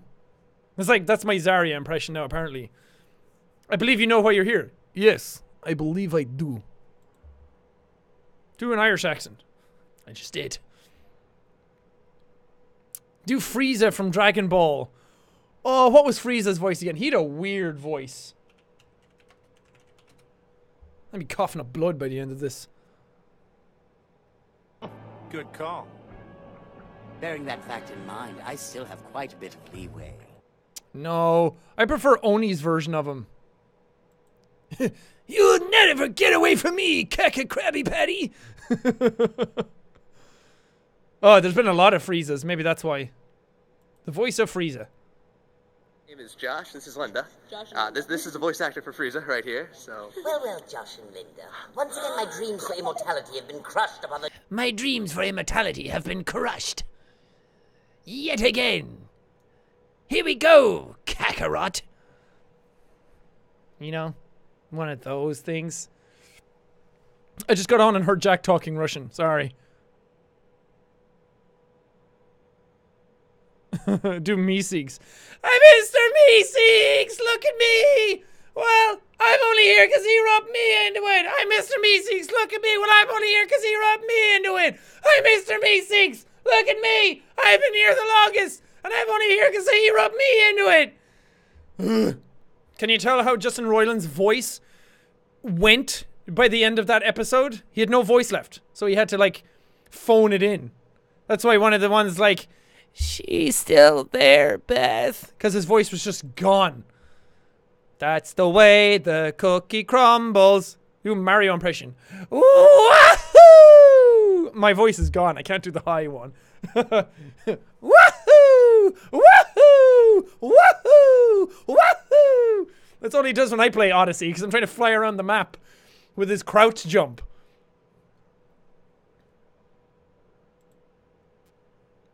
Damn, this chat is fast. How fast is it? It's so fast, Sonic wouldn't even be able to catch it. I wish I could do the Stanley Parable narrator. That's one of those voices that's just like, he just has a really good, deep, rich voice. Stanley chose the door on his left. I can't fucking do it. Spare your voice, Jack. Never! I must destroy it. It's my enemy. But maybe I should.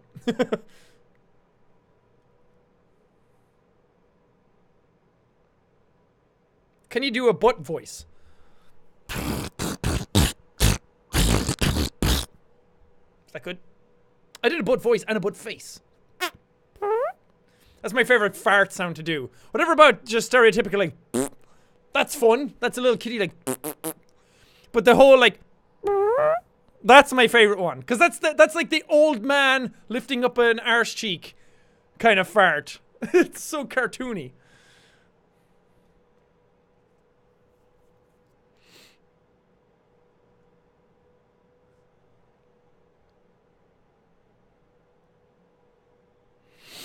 All right, I'll do a little bit more, and then I'm gonna go. So I'm getting a little hungo bungo. You know what I mean? Do a Dumbledore impression. Did you put your name in a goblet of fire? Did you put your name in a goblet of fire? Oh. Michael Gambon, just relax. Personate a voice from Futurama. Oh, they're all very hard voices to do. I don't think I can. Have you and Felix had a falling out, or is it just friendly banter? It's just banter, mate. A little bit of fun.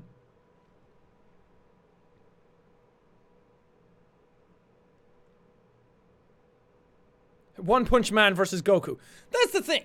Everyone puts One Punch Man against everyone puts fucking Goku against everything as well. It's like Goku, Superman, and now One Punch Man are put up against everything. You can't put One Punch Man up against anybody, because he literally wins every single time. I mean, I know everyone argues like, well, Goku did this and One Punch Man hasn't done that.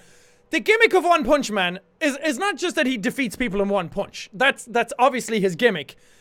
But his thing is that he has no limit. And that he always rises to the power levels of what's put up against him. So he's like the equalizer. So whenever he gets into a fight, he like assesses how powerful the enemy is, and then he reacts.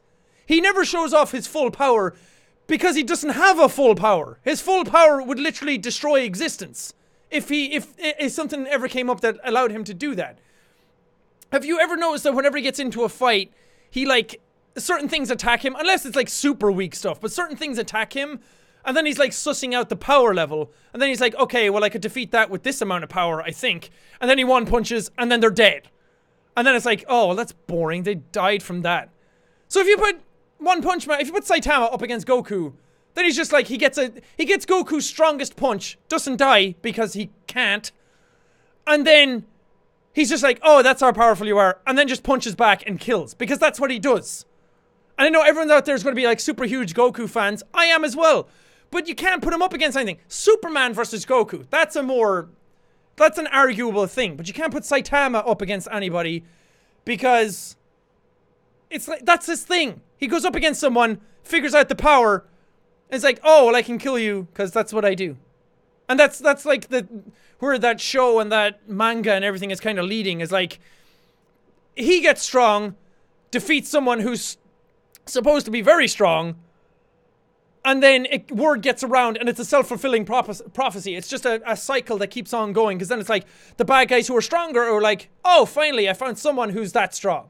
And then they go up, and then Saitama's level rises, because it matches whatever's there. It just goes right above whatever's there. It goes right where he needs it to be. So it has no limit. It has no end. It has no stop.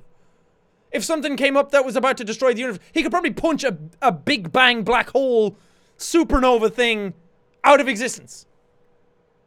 It's just fucking the way it is. He destroyed a mountain with the air from his fist, and he wasn't even trying.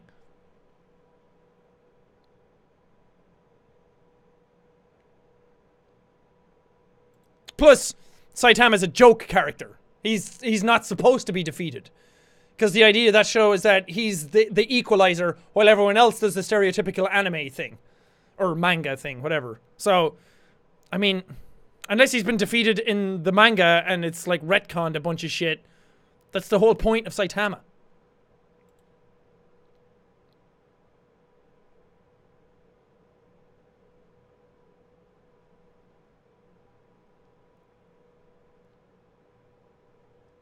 Okay, oh, I turned off the music. I forgot. Now it's just awkward silence. Saitama versus Boros was still fucking lit, though. It was pretty damn good. I liked it a lot. Okay, I'm gonna answer a few more questions and then I am outie. Almost been streaming for 3 hours. Way beyond what I said I would do. Actually, I didn't say how much I would do at all, but...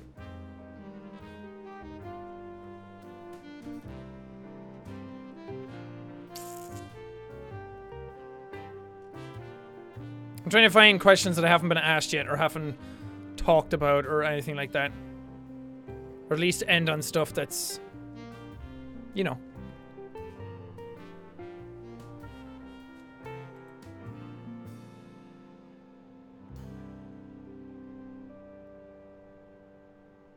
Will you be voice acting again soon? Will I? Did I do anything?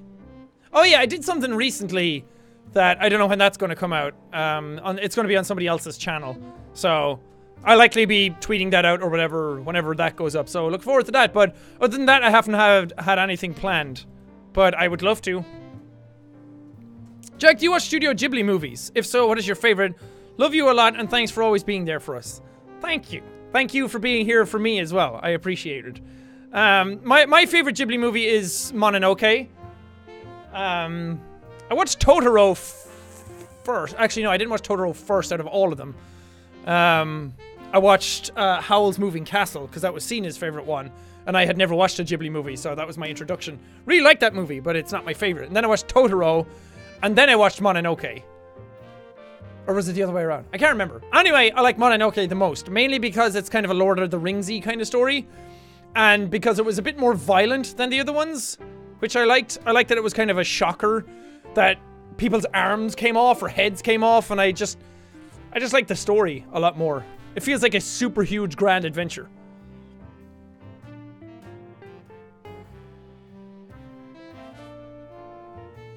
Do you watch Riverdale? No, but people keep telling me I should.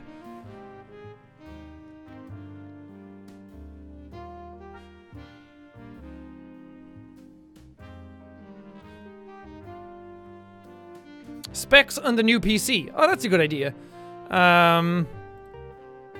Let me get the exact specifications. This thing is a fucking monster. I remember some of it, but I don't remember like the exact details. It has two GTX 1080 Ti's in it in SLI. The first time I've ever had an SLI system. It has 32 gigs of RAM. And it also has an AMD Ryzen Threadripper, the 1950X, which is a 16-core processor, but it has 32 virtual cores. Which, if any of you know anything about computers, that's bananas. And then I'm running a 1440p 144 hertz monitor. So, like, this thing absolutely devours games. And I'm getting, like, insane frame rates without them. But the thing I was most excited about... Because my other PC was doing that anyway. I was running games fine. What I was most excited about was this type of stuff. Encoding stuff and rendering stuff. Rendering was the big one I wanted. Because I knew Intel CPUs are pretty good at everything. But the Ryzen CPUs were supposed to be really good at multitask kind of scenarios and kind of processes from, like, your desktop and everything. And especially for encoding and rendering. So I tried it out, and what normally took that other PC an hour and a half to render, it took this one a half hour. So I shaved like an hour off render times. Obviously that scales. So something that took, I think something that took 40 minutes on that takes 20 on this. Or thereabout. It's insane. I've had stuff render out in like minutes that would take like 20 minutes on that. I love it. Which also helps, obviously, sending stuff to Robin, which was a really big deal.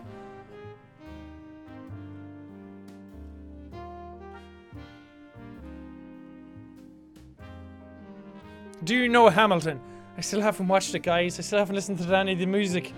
I haven't done it. I'm sorry. I said I would, and I didn't.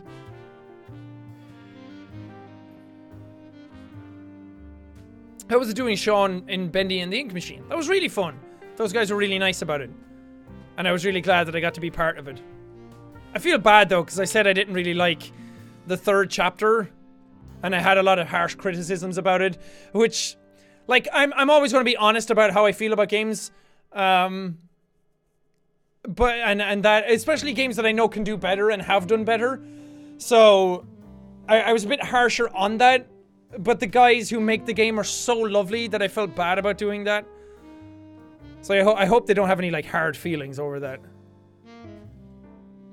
Is a race to the ground reunion possible? Probably not. I don't even talk to those guys anymore. I would love to talk to them again, but I don't even know if any of them still play, and I don't really still play, so I don't know.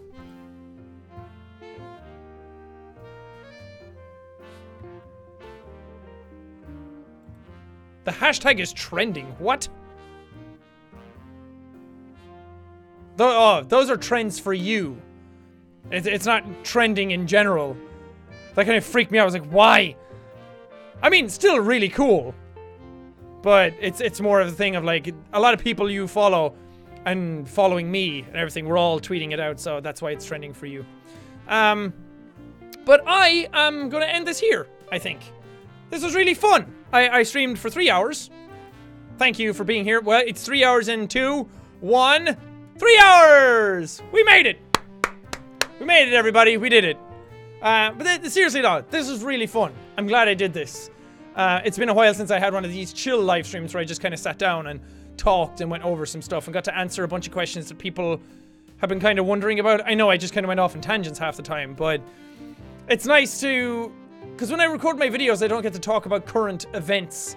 That's why I've always said that a podcast would be nice, because I get to get my thoughts out on different things, and then people can't misconstrue stuff that's happening. So...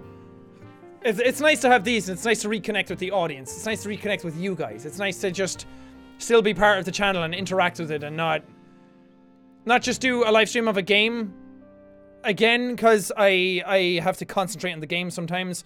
I will do a live stream of a game soon. Maybe I'll stream some Assassin's Creed or something like that. Or I kind of wanted to stream The Evil Within 2, and I know I have to get to Batman and those types of things, so I don't know. I'm open to some suggestions. I like the idea of streaming some games where I can kind of sit back and like take in chat every now and then and not have to, like, I can't really stream Cuphead because I'm always focusing on the game unless I stop the progress of the game. So some games like that would be nice. That's why Slime Rancher was so perfect for it. But thank you guys, and thank you guys for 5 years of YouTube. It's insane. I can't believe it's been that long. I'm gonna try and make... I know I keep talking about this stuff, and I talked about it before, how I don't like when people over-exaggerate what they're doing and everything, but just as sort of an update, like next year I want to do more stuff.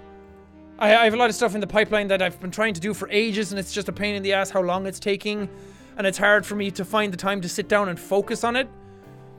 But I'm going to try and make next year one of the best years that I've been doing YouTube. I'm actively seeking that out. If it doesn't happen, at least I've tried. Can't be worse than this year. And don't get me wrong, I keep shitting on this year. A lot of fantastic stuff happened this year. The tours happened. I got to do the D23 thing. The PAXs were just lovely this year. And some stuff in my personal life, like moving, has been awesome this year. It's just, on YouTube in general... The vibe around YouTube has been kind of shitty, and I'm just excited for the next wave to take over and what the next trend is going to be. But it's been an incredible 5 years. I've been extremely lucky with what I've got to do. I've been very privileged and very, very lucky just in general. And I'm trying to take... I'm trying to not take that for granted, and I'm trying to appreciate everything that's been given to me and be very grateful for it, because... I know that all this stuff could have easily just not have happened, or it could just disappear as quickly. So I'm always trying to be thankful for that and show it to you guys that I do appreciate what you do for me, and still try and interact with the community. And it's very easy to do it after this amount of time and get very jaded by it and forget about your audience, or forget where you've come from, or just kind of settle into this and realize that they'll be there all the time. I'm actively trying not to let that happen. And always stay connected and be appreciative of everything that's come around. So, thank you so much. And we'll have more tours next year. I'm going to try and get an office soon. I know, a while ago I was very adverse to getting offices because I was worried that people would react very badly to me changing environments. But moving here and having this sort of environment, like, I realized I can literally do whatever I want with the environment that I have. And make it my own space and not have to worry about people reacting poorly to it. I'm still the same person. The environment's not going to change that. So I want to get an office to separate out the YouTube side from my personal life, because it's getting very blurred together. And when I've done it for this amount of time, I'm getting kind of lazy with it, because I know that, oh, it's just in my room. I can just go do that anytime I want. And having an office, I think, will reinvigorate that sense of doing it for the first time again. And having a space that I can go to and like just, it's like, I liken it to going to the gym. If you have equipment at home, which I do, I have a treadmill and I have like workout gear and all that kind of stuff, but I don't use it because I know it's always there. But if I sign up for going to a gym, if I go to the gym, I don't have anything else to do but work out while I'm there. But work out. So I think if I get an office, I'll work a lot harder when I'm there and try and like do cooler things. And I want an office space to try and get some creativity going and do more than just the YouTube videos. I want to do a whole bunch more stuff in regards to like animation and like comic stuff, and I want to do game stuff, and I want to do more voice stuff. So I want to create like this little hub that I can go do this stuff from and just try way more projects. I want to blow open the lid of what I can do and my own potential, because I've always been kind of anxious about trying stuff that's bigger than me. YouTube kind of just happened. But when it comes to bigger projects that have a lot more people involved, I'm kind of nervous about those, because I don't know, it requires a lot of confidence to do them, and I'm still trying to battle with that. So I want to take some steps to make that stuff happen for myself, and I want to overcome a lot of my own inner demons for next year. And I think that that's going to help a lot, and just trying new things. If it doesn't work, it doesn't work. I can always just come back here and do it from here again and settle back into all of this. But why not try? I want to try and do bigger things and bring you along with me, of course. Bring you along with it, and we can try all this stuff together. But anyway, thank you guys for being here. Thank you guys for tuning into the stream. Thank you guys for being awesome. Great community. And I'll try and do more streams soon. Again, if I get an office, I can do more of those as well for better internet. And everything can happen better, and there's less just mess going on. But 5 years. Here's to 5 more. And if you were here at the start and you're not here now, no hard feelings. Thank you for being here in general. If you were here and you hated what I did, at least you checked it out. Thank you so much. If you've been here from the very start, you are amazing, and I really appreciate that. And if you just showed up at all or are here in general, thank you as well. It really means the world to me that any of you are here at all to do this kind of stuff with me. So I'm just very grateful. But I'm going to leave it here, and I'll see you tomorrow. See you tomorrow. Bye. Bye. Bye. Let the jazz soothe you to sleep. Bye, guys. Bye. I'm gonna say bye for a while because it cuts off the stream weirdly. Bye. Music ended. Now it's weird.